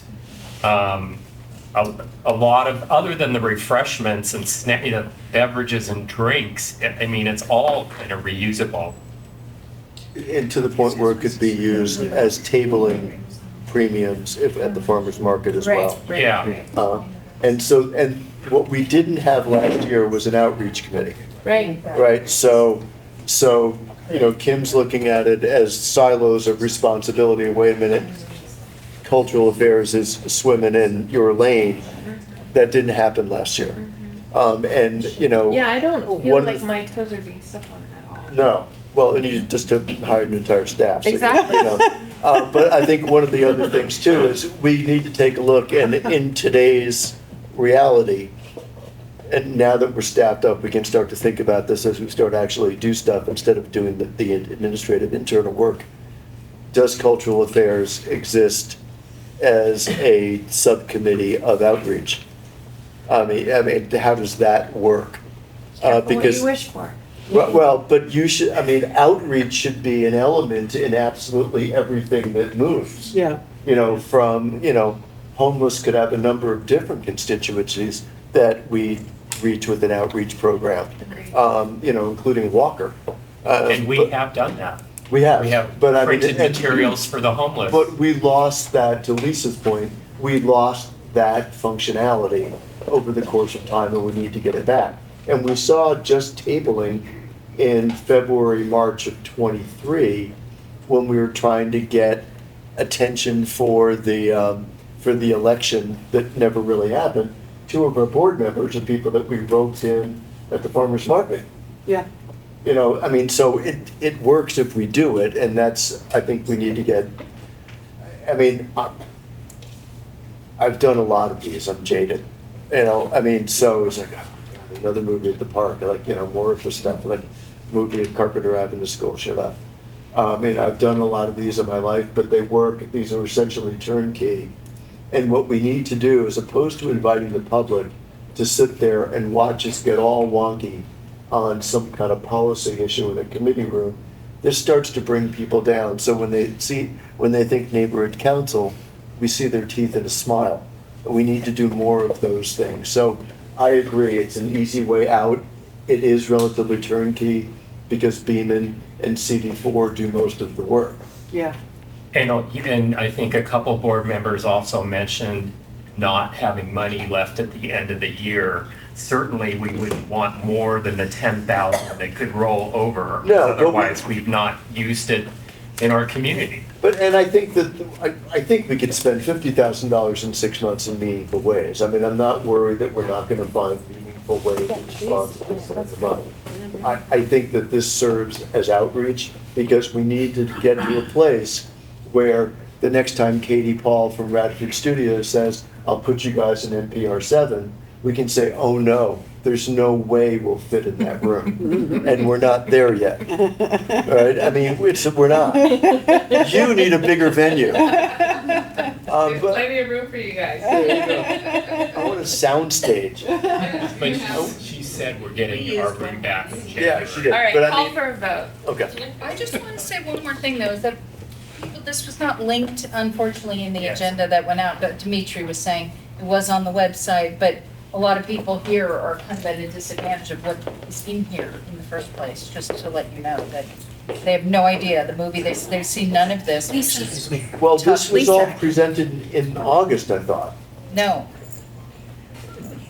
It's all on the website. Yeah, but we for should be tonight. receiving it directly to us. Can I ask two quick questions of this, though? And then we go to vote. Barry, you seem to have some experience with this. How, do you feel like the amount of work for 2 movies in the night would be manageable, doable?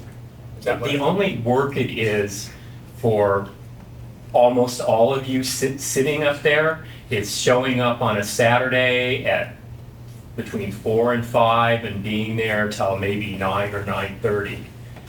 the rest of the work Everything else is done for you. purchasing, buying, behind the scenes, getting it, the event, so it's a lot of work for a number of people. But that's what I'm wanting to Yeah, know, is there's is that manageable for those And other? we're adding cultural affairs, but while they're talking, cultural affairs Which is going is a big to help. Yeah.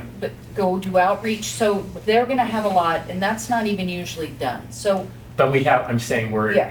adding outreach into it this Okay, time. so it's manageable, and then the other question I have is, what are the mini cultural lectures, what are those?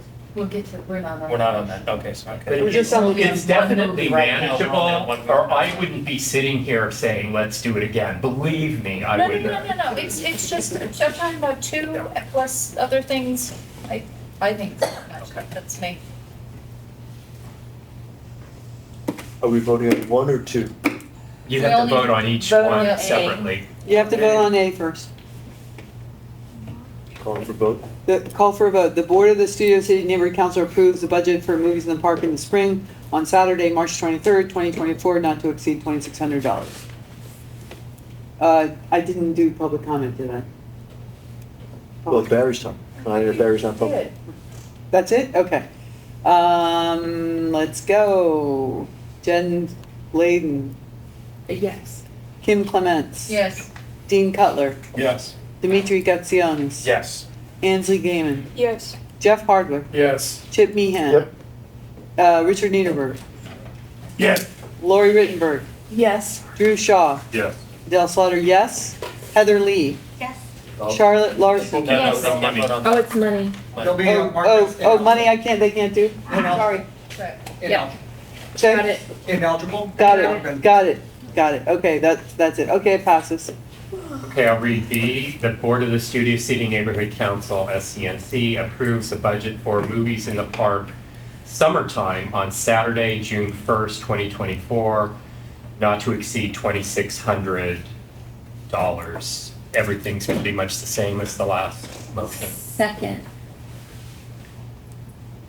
Call for a vote, or do we need to discuss? Public comment. Public comment. Public comment. Any public comment? Not seeing any? Any board comment? I just wanted to ask one question. Do we have to stipulate that one of them's gonna be a kid one and one's gonna be? No, we can make that decision on Okay, the fly, great. and then, and that's sort of the Just thematic asking, conversation just I think asking. we No should is good have. enough answer. Let's move on. Sorry, I'm really tired. I gotta go on. Call for a vote? Yes? Yes. Same. Jen Bladen. Yeah.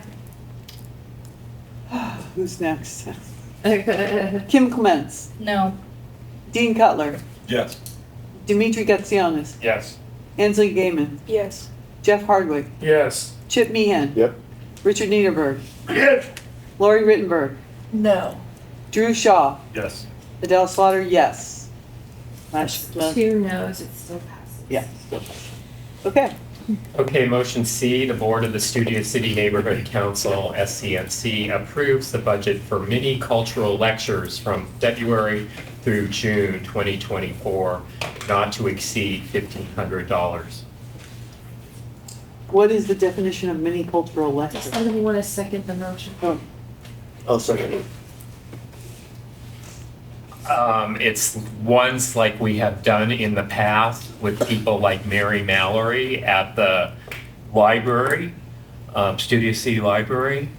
I don't know, Chip, did you go over this one? Yeah, with her? and we had talked about this in very broad strokes, and that it would be possible for the neighborhood council to have a lecture series where, like with sustainability, we could have somebody once a month that was of interest.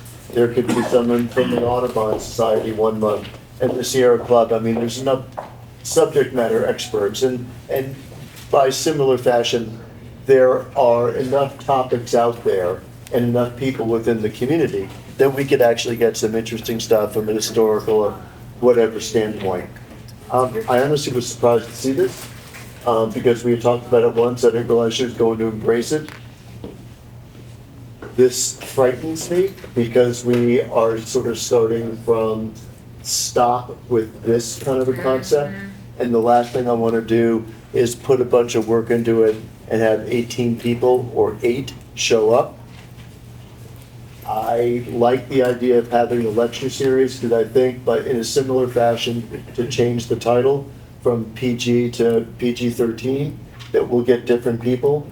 We could start getting different folks in for this. So she's got 2 topics that Mary Mallory, who is a recognized historian, has put down here. Women in aviation. Women in aviation, kind of an interesting story. Basically, like, women were staying at home in the kitchen until all the men were, or in which case the women came in and ran everything, from building the planes to flying them. And Southern California is a really big hub of promoting women in aviation. From a commercial and military standpoint, there's a really good, interesting story there, which is also current. I don't know how big a draw it's gonna be. Like, that might be something that sits on my Netflix queue for a really long time. I think a lot of people in Studio City are really tired of all the aviation. Amelia Earhart grew up like near North Hollywood Park, and she has a statue at Magnolia and Tahunga, so. Well, and then the other thing she has here is the Great Flow of 1938, which is also that flow, but I mean, it's one of those things where I don't know if having a story about the flood as we enter the dry season is the right way to do that. It might be best to flip-flop those and people have, so it's a really good idea. I don't know if the timing is right. This is one of those things where I hear what Kim's saying. I say, yeah, but we turnkey the movies and we know it works. I kind of just think some money has to be there if they want to try doing it. We won't know unless we try. And it's $1,500, right? Yeah, yeah. So it's $1,500 to give it a shot and see what works and what doesn't. Maybe it should be 1,000. Here's how the budget breakdown she has. Snacks, soft drinks, $600. This is across the thought was 6 lecture series. And there will only be 6 months to get this done. So plus 2 movie events in that time. I really think there'd only be 4, to be honest.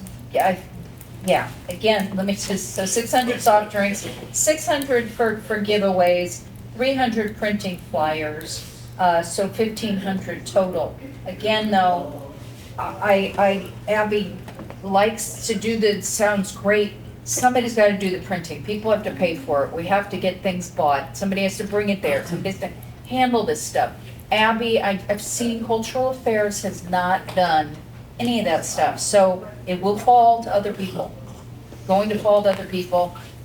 I just think it's way too much to try. It has nothing to do with the 1,500. I think it is way too much to try to get this on the. Well, even if it falls to other people, though, I am on that committee. So I'm maybe doing the work, but I am on that committee. Richard wants to say something. What's one thing? Yes, it's Richard. We've done this many times before, primarily with Mary Mallory. They have the projector in place. They have all the sound system, everything is separate to go. We don't have to rent or buy anything. The other thing is that they also put it on the Scnc library calendars they mail out, that they electronically mail out, So there are people that do come, Before we used to have more movies in there because it's convenient and it wasn't costing us anything because they have the projector and the screen and all the stuff in place. I'm very much in favor of continuing doing it. It works, particularly when Mary's providing stuff. Like, for example, she makes it up on our owned laptop computer. And when it's all made up, the presentation, you bring it in, you plug it in, and it works. Don't anybody take the computer it's sitting in the drawer of the desk. So it's like, we're set up to do it. We've done it many times before, and it's not difficult, particularly when the library publicizes it for it. Are you talking about doing this in the library or here on the lot? It could be either. Because there's no budget in here for room rental. Don't we have to pay? The library doesn't charge. Oh, they don't? Not when they're like a co-sponsor. Okay. But I do think, I think 6 is maybe too many, and 4 instead of 6 would be a third less. So I would say a third less on the budget, so 1,000 instead of 1,500. And then by the time we get to the beginning of April, if if only one is panned out and there's not so much else, I think some of the money in April could be reallocated, and $1,000 is not that much to sort of be sitting out there in limbo, being waited to use at least, to come back into the budget in April. So I think this is a fine enough idea. I just don't think it's developed enough to convince me that it's worth doing, and I hold in my mind some of the questions you raised, Chip, as well. So I want to get behind this, but I feel like I would want to see what the other lectures are so that the price of, or the cost of this can be more justified than I can currently do. So should we ask Abby to come in we've given Abby the 2 movies. Should we tell her to do the 2 movies between now and the 15th of January when we meet again, and then come back up and pitch this to us? Yeah, and flesh it out a little bit more is the gist of what I'm saying. I'd like to see, I mean, to the extent that the money's going to be worth it, I would feel better if I knew what the attractions will be. What am I actually voting on? And what do you mean, do the two movies? You've already passed those. Right, so here's So the we're two- just talking about C. Well, I mean, just make sure all the work that needs to get done to set up the movies happen between now and, let them get started on those. Yeah, I think Right. that's what she's planning That's what for she- her January meeting. Right, and then in January, we can sit there and actually have a meeting and get a better feel for what the lecture series would look like. Right. And maybe we run that all the way through the rest of the calendar year. So, The frustration I have though too is that even the swag that's picked out, it's never price rated. It's not done. Nothing is like done. We're given the bare bones. We're just given the bare bones, and then everybody else scrambles after to make these things happen. So I'm. A lot of it this year, though, is what happened in August. so we're gonna say, Always the same. so do we need to vote no on this, or do we just need to withdraw this? You could bring This is the it emotion. 1,000, is this 6, 1,000? 1,000 for 4 instead of 1,500 for 6. And then if it doesn't pan out, the money comes back. I think we have to vote no because it's already been moved and seconded. No. So I think we need to vote, we need to vote no we have to vote. and tell her to ask us again. Tell her to bring it back. Because a no is not a no forever, right? Right, or it can just be withdrawn and then it can be postponed into the Okay. next meeting. So it can just be withdrawn without voting? Well, if that's the will of the board, I'm saying, but if there's an objection, then it has to be I think that's a better way to go. That work for Agreed. everybody? Yeah, it works for me. Okay, so we'll just withdraw this one and we'll come back and Yeah. we'll get back. And they have to vote to withdraw? If they're in agreement, again, if there's an objection, then they would, there have to be. Is there any objection to withdrawing this motion from consideration? And postpone it. Tabling it. We will table this until January of next year. Can I add one more factor to it? The movie theater here is lovely and available, but you gotta pay for the local 150 projection. Even if they give you the room for free. I'm just trying to say, if that. Well, and I also like the idea of us tying into the library. I think it's a good idea for us to tie in with SCRA, to tie in with Carpenter Avenue School, to tie in with the library. I mean, to use all of those constituencies. And then, by the way, can I have your database? Could I have your contact list? We need to start doing that more. It's good. I just think the amount of work that will be put in is unrealistic across all of these. Don't disagree, but what I really like about the idea, and I don't want to get too overly optimistic, is it's a way for us to get different people. But if it doesn't happen until the second half of the year, that's okay, because we also don't want to have people come. It's Los Angeles, right? Everyone says they're gonna come, 10% of them show up, and if it's a bad event, they'll never come back again and tell their friends. We can't do that. So we need to do it properly. Agreed. Okay, so that one's dead. So, Adele has left us briefly, I think briefly. Barry, why don't you run to the top? 12. 12. Wait. Okay. The first Transportation Committee motion, A, comes as a result of Metro trying to change HOV lanes to toll lanes, and the motion goes as follows. The Board of the Studio City Neighborhood Council, Scnc, opposes converting the existing high-occupancy vehicle HOV lanes, known as carpool lanes, to toll high occupancy or HOT lanes called express lanes in both directions of I-405 freeway between I-10 and the US 101 freeways. Over 80 years ago, Californians chose to only have freeways and not toll roads on roads that are public and not part of the quasi-public toll road system like those created more recently in Orange County. Additionally, charging tolls disproportionately affects low-income carpool lane users. And this is brought by Chip Meehan, and we need a second. Second. Thank you, Richard. All right, the reason this was brought by me is we had an issue and there was not a quorum for the Transportation Committee that day. Is there public comment on this issue? I see no public comment. Is there board comment on this issue? Are there questions about the notion, not motion?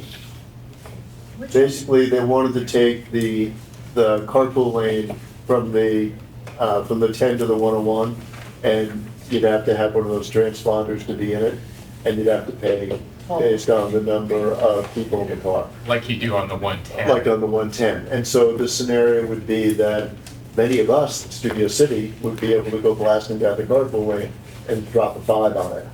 Those people that didn't want to do that would then be moving into the free lanes. So you're going to create much more traffic in the free lanes, and there's some economic equity issues in that as well. Call for a vote?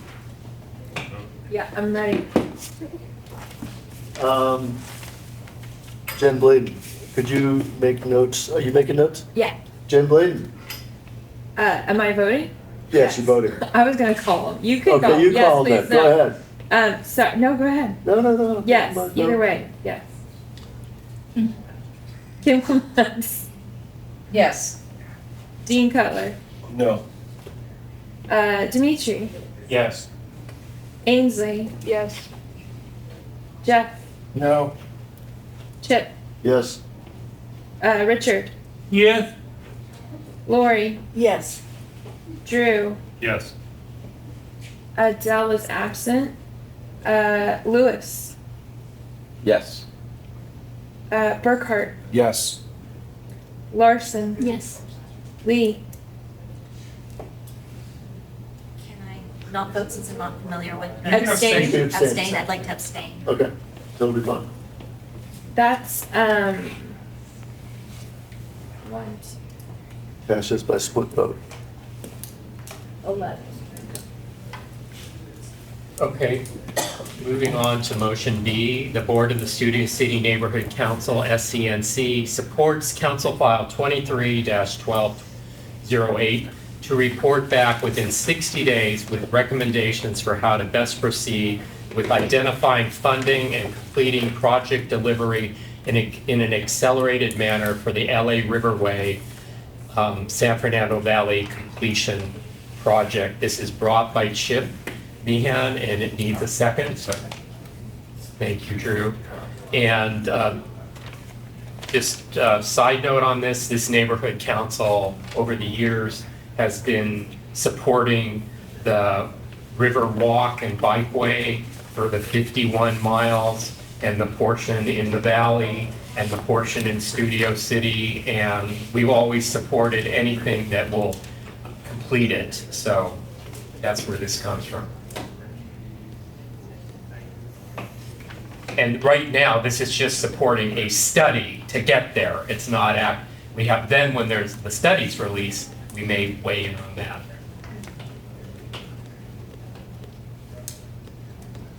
Any public comment? No public comment, board comment? Any questions? Any observations? Can we vote backwards? Pardon me? Can we vote from the bottom? We can. And it's just this myth of the source to sea, way, river, bikeway, pathway, all of this. This is something that's been dazzled around for a long time. Everyone's talking about it. Everyone's got a plan. No one's actually delivering. And this is like, come on, this is like, what's really the plan here? And honestly, I think this is one of the things that's most promising about having the county districts here, because they want to do something and they really own the river.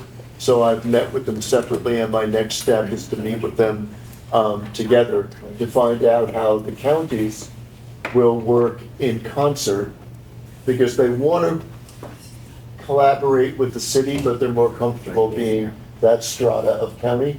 So they want to find out how they can throw money and resources against us getting the river. And because it's transportation, there's a lot of federal money available, which is Ton of money. surprising, but yes. There's more money than we know what to do with. We just need to get someone to spend it. They put $3 billion for the delivery to Dodger Stadium by overhead. Yes. Call for a vote. Sorry, Lee? Yes. Okay. Larson? Yes. Oh, sorry, you're back, sorry. Oh, go ahead, do it. Oh, sorry. Burkhart, Yes. Lewis stepped out. So that leaves you. Adele. Which one is it? Sorry. This B. is the report Oh, back yeah. on the river. Oh, yes, yes, please. Drew. Yes. Rittenberg. Yes. Niederberg. No. Meehan. Yes. Hartwick. Yes. Gaiman. Yes. Gatsiona. Yes. Cutler. Yes. Clements. Yes. Bladen. I'm abstaining because I absolutely have no idea what we're talking about. I apologize. But it's still it passes. Thanks. All right, and motion C comes as a result of many motions that council is writing up that in effect penalize you because you drive your own car. Anyway, I think the motion will explain. The Board of the Studio City Neighborhood Council, SCNC, opposes Council File 23-1210 unless, where the motion says, quote, balancing this need with speed and reliability objectives of public transit and trains is changed to, quote, balancing this need with speed and reliability objectives of all motor vehicles, public transit, and trains, close quote. Until there is extensive and efficient public transportation in Los Angeles, all motor vehicle users must be part of the total transportation equation and not be punished for private motor vehicle use as a means to force them into the current inadequate public transportation system. And this is being brought by Chip Meehan, and it needs a second. Second.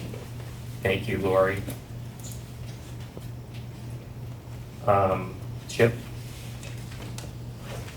Yeah, I mean, this was one of those things where, honestly, I wasn't moved by this one way or the other, but it's dangerous if there are agendas being expressed almost silently by omitting autos from the watch the speed of all these other vehicles, but not cars.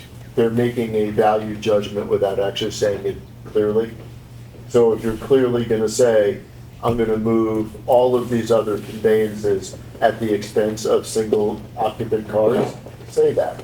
Just don't end up backing into the policy, which is what we injected to on this. And they think they're going to piss off the individual driver so much with traffic because they're not favored that they're going to start taking the inadequate public transportation. So, you know. And I will say, I believe this motion came from 2 council members, one of which is CD4, which shouldn't surprise most of you. When you say inadequate public transportation, what do you mean? I mean that We have 14 you miles. can't, I mean that question seriously. I know you do. To get from one place to get to where most of us want to work, it's more than just one bus and one subway. For a lot of people, it might be taking 2 buses and 2 subways. You know, it's just, we're not like New York. And the motions that we're seeing like this are constantly now anti-individual car. They don't say it, but they are. It's the same way many motions are now regarding multifamily housing. It's designed to be against single family. It's not outwardly said, but the message is there. So I guess the question that I was having as I was reading this is, doesn't this potentially incentivize people to ultimately consider alternative means of transportation? In other words, if we stay with the status quo, we'll never get to that so-called tipping point of people getting frustrated and fed up with public transportation. There's With better drivers. ways to do it though Yeah, than yeah. blackmailing you into Right. taking inadequate public transportation, which this is. You'd be forced to. And without, and they're so dishonest about it, you know? They don't, you know. Yeah, Right. I mean, for example, like after the fire under the tent, the mayor's office said, well, people should take public transportation, but 500,000 people per day use that, and I don't think there's enough buses in all of Los Angeles just to get the people the distance across the burned portion of the freeway, so, you know, I mean, you can't tell everybody not use a car. So, I mean, this isn't against public transportation, this motion, it's just saying be upfront and don't exclude the private driver. Yes. You can't put the private vehicle out of business until you build the alternative, and that's the problem. But see, I see part of the problem is there's no yet incentive to even do that. That's to me the dilemma. But right now, there are right, because there's empty seats on trains. Right. Because they're Right, unsafe. correct, correct. People don't want to take the trains, and newspaper articles and buses discuss this and studies. Yeah. Women in particular feel unsafe taking the metro and public transportation because crimes occur. There's crazy people on there. They don't have adequate That's no policing. problem there, yeah. So, I mean, it should be adequate and safe transportation, because right now, I was coming back on Metro at 5:30 last night and felt from City Right. Hall and felt that way. Want to call for a vote? Public comment? I don't understand what this is about. What is it saying? You're adding vehicles, but what are you adding vehicles? It's saying that when they do a motion, favoring something, to not discount the private, not put in there the private automobile, which is, What are they favoring? So they're saying in public transportation needs to be speedy? No, they were talking about watching how well buses, trains move through the city, but by not mentioning the imperative to also make single-user cars or private vehicles move through the city, it created the opening for them to discount the flexibility of single private. by not saying all motor. Yeah, by not saying all motor vehicles, but let them exclude cars and disadvantage cars. And it was very clearly written to disadvantage private vehicles and advantage all the others. So if you're gonna disadvantage the cars, say so. So is the point of to alleviate traffic in the city? Is that the goal of It's this? not, this motion's not about that at This is all. more It's about- just being upfront about what you're trying to do. And this is as much about pedestrian safety as anything else. And it really kind of came from, making sure crosswalks and everything are fine. Yeah, this one's interesting to me. Thank you. Board comment, call for vote?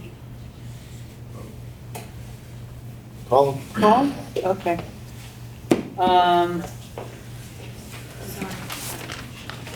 Jen Lee? Yes. Kim Clements? You still heard Kim? She just stepped out. Oh, Dean Cutler? Yeah. Dimitri Gatsianis? Yes. Ansley stepped out. Jeff Hardwick? yes. Chip Meehan? Yes. Richard Niederberg? Yeah. Lori Rittenberg? Yes. Drew Shaw? Yes. Del Slaughter? Yes. Oh, I can keep going. Jerry Lewis? Yes. Kevin Burkhardt? Yes. Charlotte Larson? Yes. Heather Lee? Yes. Yes.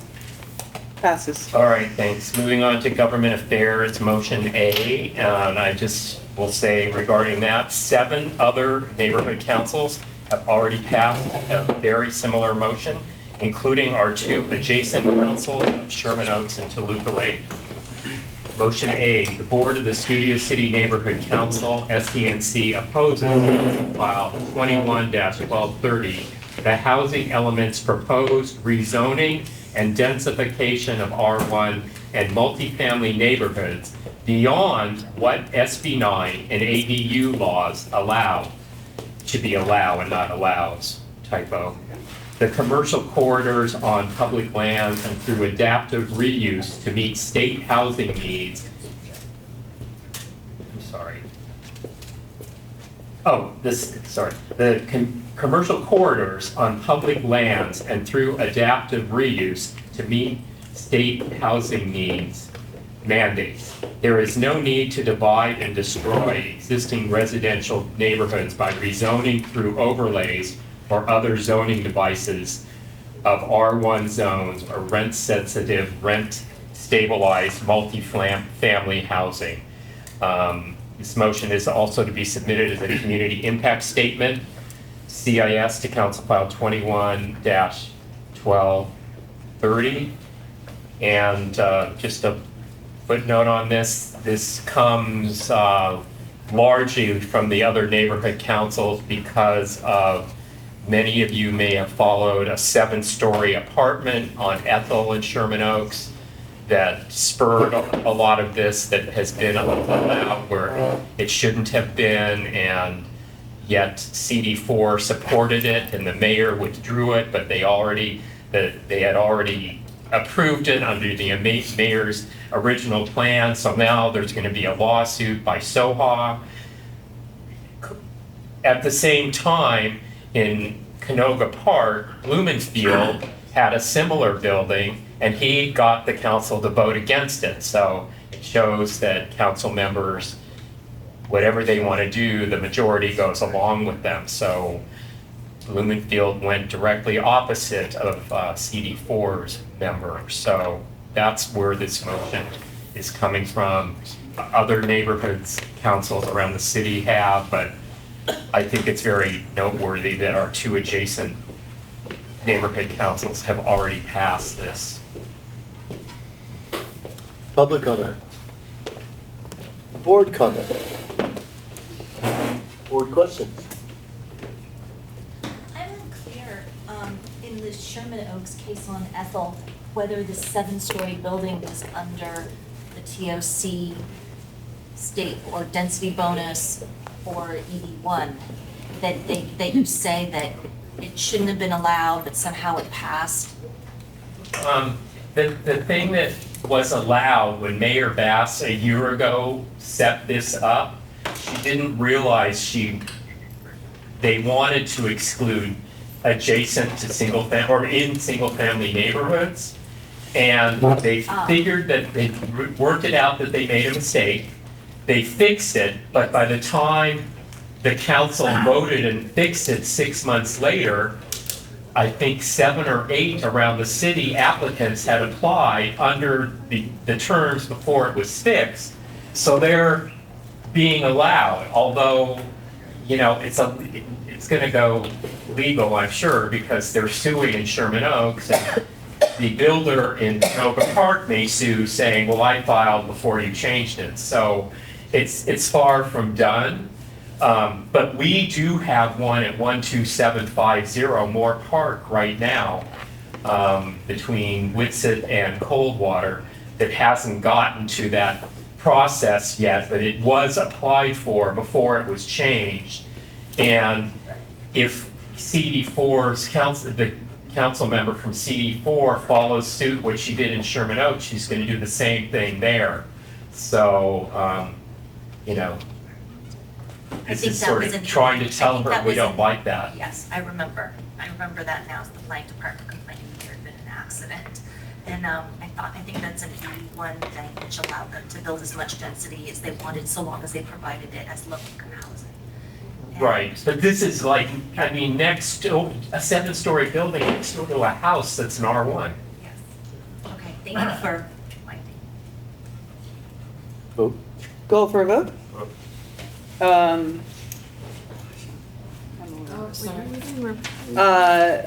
Jen Bladen? No. Kim Clements? Yes. Dean Cutler? Yeah. Dimitri Gatsionis? Abstain. Jeff Hardwick? Yes. Chip Meehan? Yes. Richard Niederberg? Yeah. Lori Rittenberg? Yes. Drew Shaw? Yes. Adele Slaughter, yes. Jerry Lewis? Oh, wait. Yes. What? Jerry Lewis? Yes. Kevin Burkhardt? Yes. Charlotte Larson? Yes. Heather Lee? Yes. It passes. All right, thanks. Moving on to motion B, The board of the Studio City Neighborhood Council, SCNC, opposes the latest September 17, 2023 draft of the Board of Neighborhood Commissioners, BONC, Code of Conduct. And we have a president's letter that will go to Dear Board of Neighborhood Commissioners, the Studio City Neighborhood Council, SCNC, supports the periodic review, affirmation, and adjustments to the Code of Conduct and other operating and procedural rules. However, we oppose the current draft Code of Conduct revisions for the following reasons. As written, the proposed Code of Conduct is plagued by vague language that can be misunderstood or weaponized. There is a loss of autonomy for neighborhood councils wherein duly elected board members are subject to seemingly arbitrary powers for their removal from the board. There is no provision to contest decisions for removal. This revision is silent on consistent contradictions within rules that govern the neighborhood councils, such as those that require the maintenance of a safe workplace for members and stakeholders, yet encourages the participation of convicted violent felons and people who misrepresent themselves.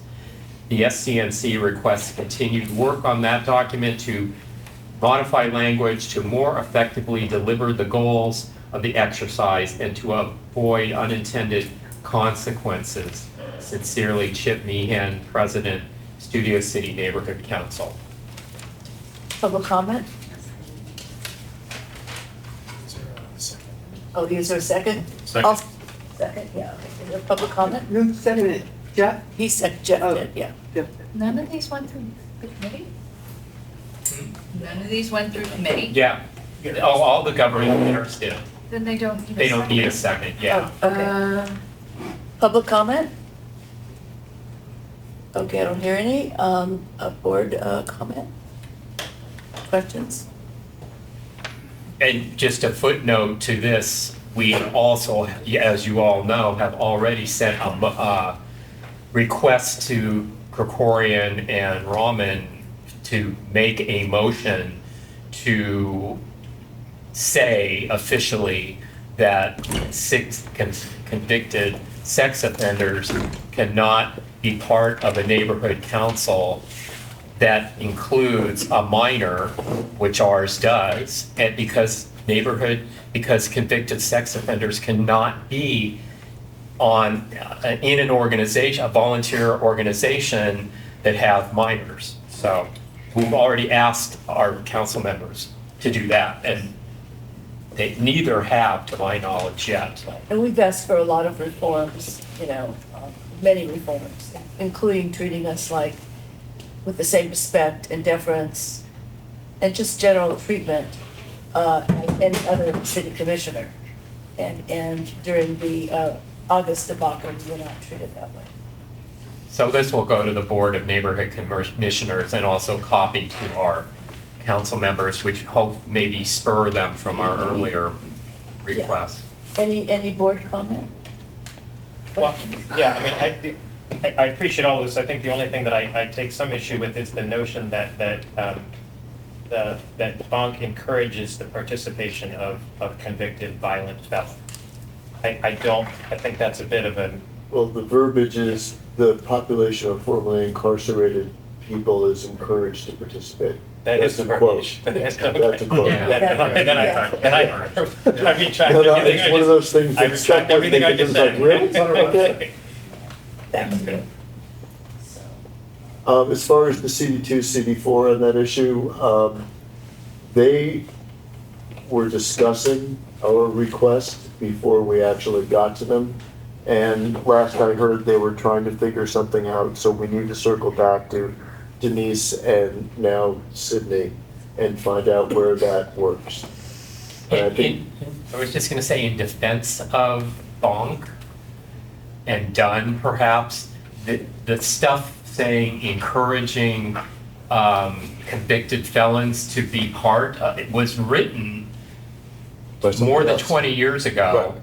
And since that time, sex offender laws have changed, including this one regarding minors.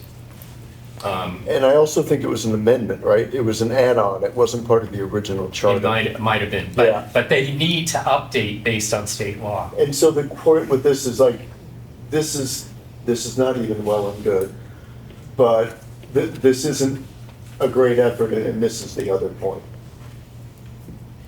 And not only that, you know, this code of conduct, proposed code of conduct by Bonk, it allows Dunn or Bonk, you know, the department or the commissioners, to remove one of us without any recourse. And that's just, There's no due process, yeah. yeah, it's just totally unconstitutional, and it's vague. Voice of wages is unconstitutional, no due process. Yeah. It wouldn't stand here. Call for a vote? Yes? Jen? Yes. Kim Clements? Yes. Dean Cutler? Yes. Dimitri Graziano? Yes. Jeff Hardwick? Yes. Chip Meehan? Yes. Richard Niederberg? Was that a yes? Yeah, that's a yeah. Lori Rittenberg? Yes. Drew Shaw? Yes. Del Slaughter, yes. Jerry Lewis? Yes. Kevin Burkhardt? Yes. Charlotte Larson? Yes. Heather Lee? And moving on to the last DAC motion, and I'll just mention that the Palms, the very active Palms Neighborhood Council did basically this same motion. The board of the Studio City Neighborhood Council, SCNC, opposes Council File 23-0530 in parentheses municipal lobbying ordinance, or MLO, unless the amendments introduced by Councilmember Nithya Raman to strengthen the proposed changes are included. The motion to tighten lobbying requirements between a council member and that member's family is laudable, and nobody could argue against it. The SCNC supports closing this loophole, although we would prefer the loophole be closed in the context of an updated municipal lobbying ordinance. If this motion is to be implemented, the definition of close family, in quotes, needs to be expanded. The MLO, created in 1994, attempted to legislate controls on lobbying City Hall to improve the city's ethics profile. It was a start. In 2022, the Ethics Commission recommended changes to the MLO. Then the City Council went back to work creating new loopholes and weakening the proposal on the table. If the City Council wants to be serious about lobbying reform, it needs to return to the MLO, remove Council President Krikorian's amendments that weaken the proposal, and include the changes moved in this council file.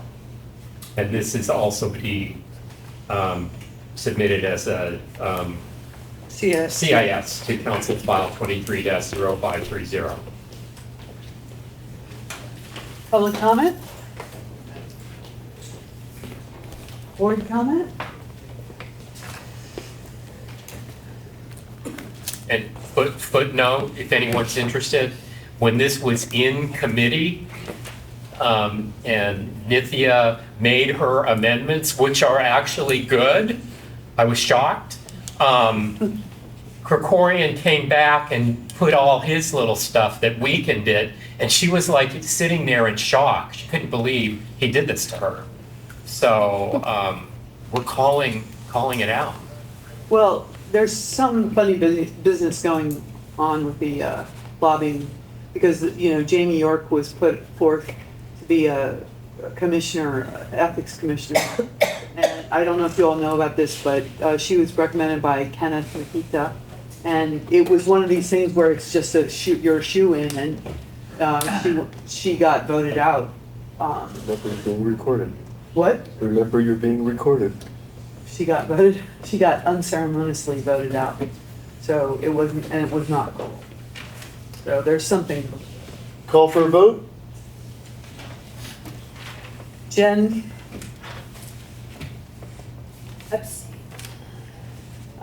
Kim Clements? Yes. Dean Cutler? Yes.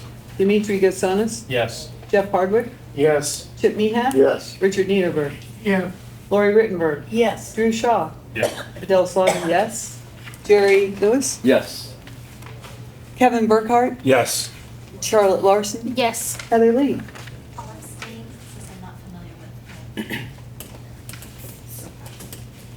with. That passes. Yeah. And here's a surprise. Chairperson of the Sustainability Committee.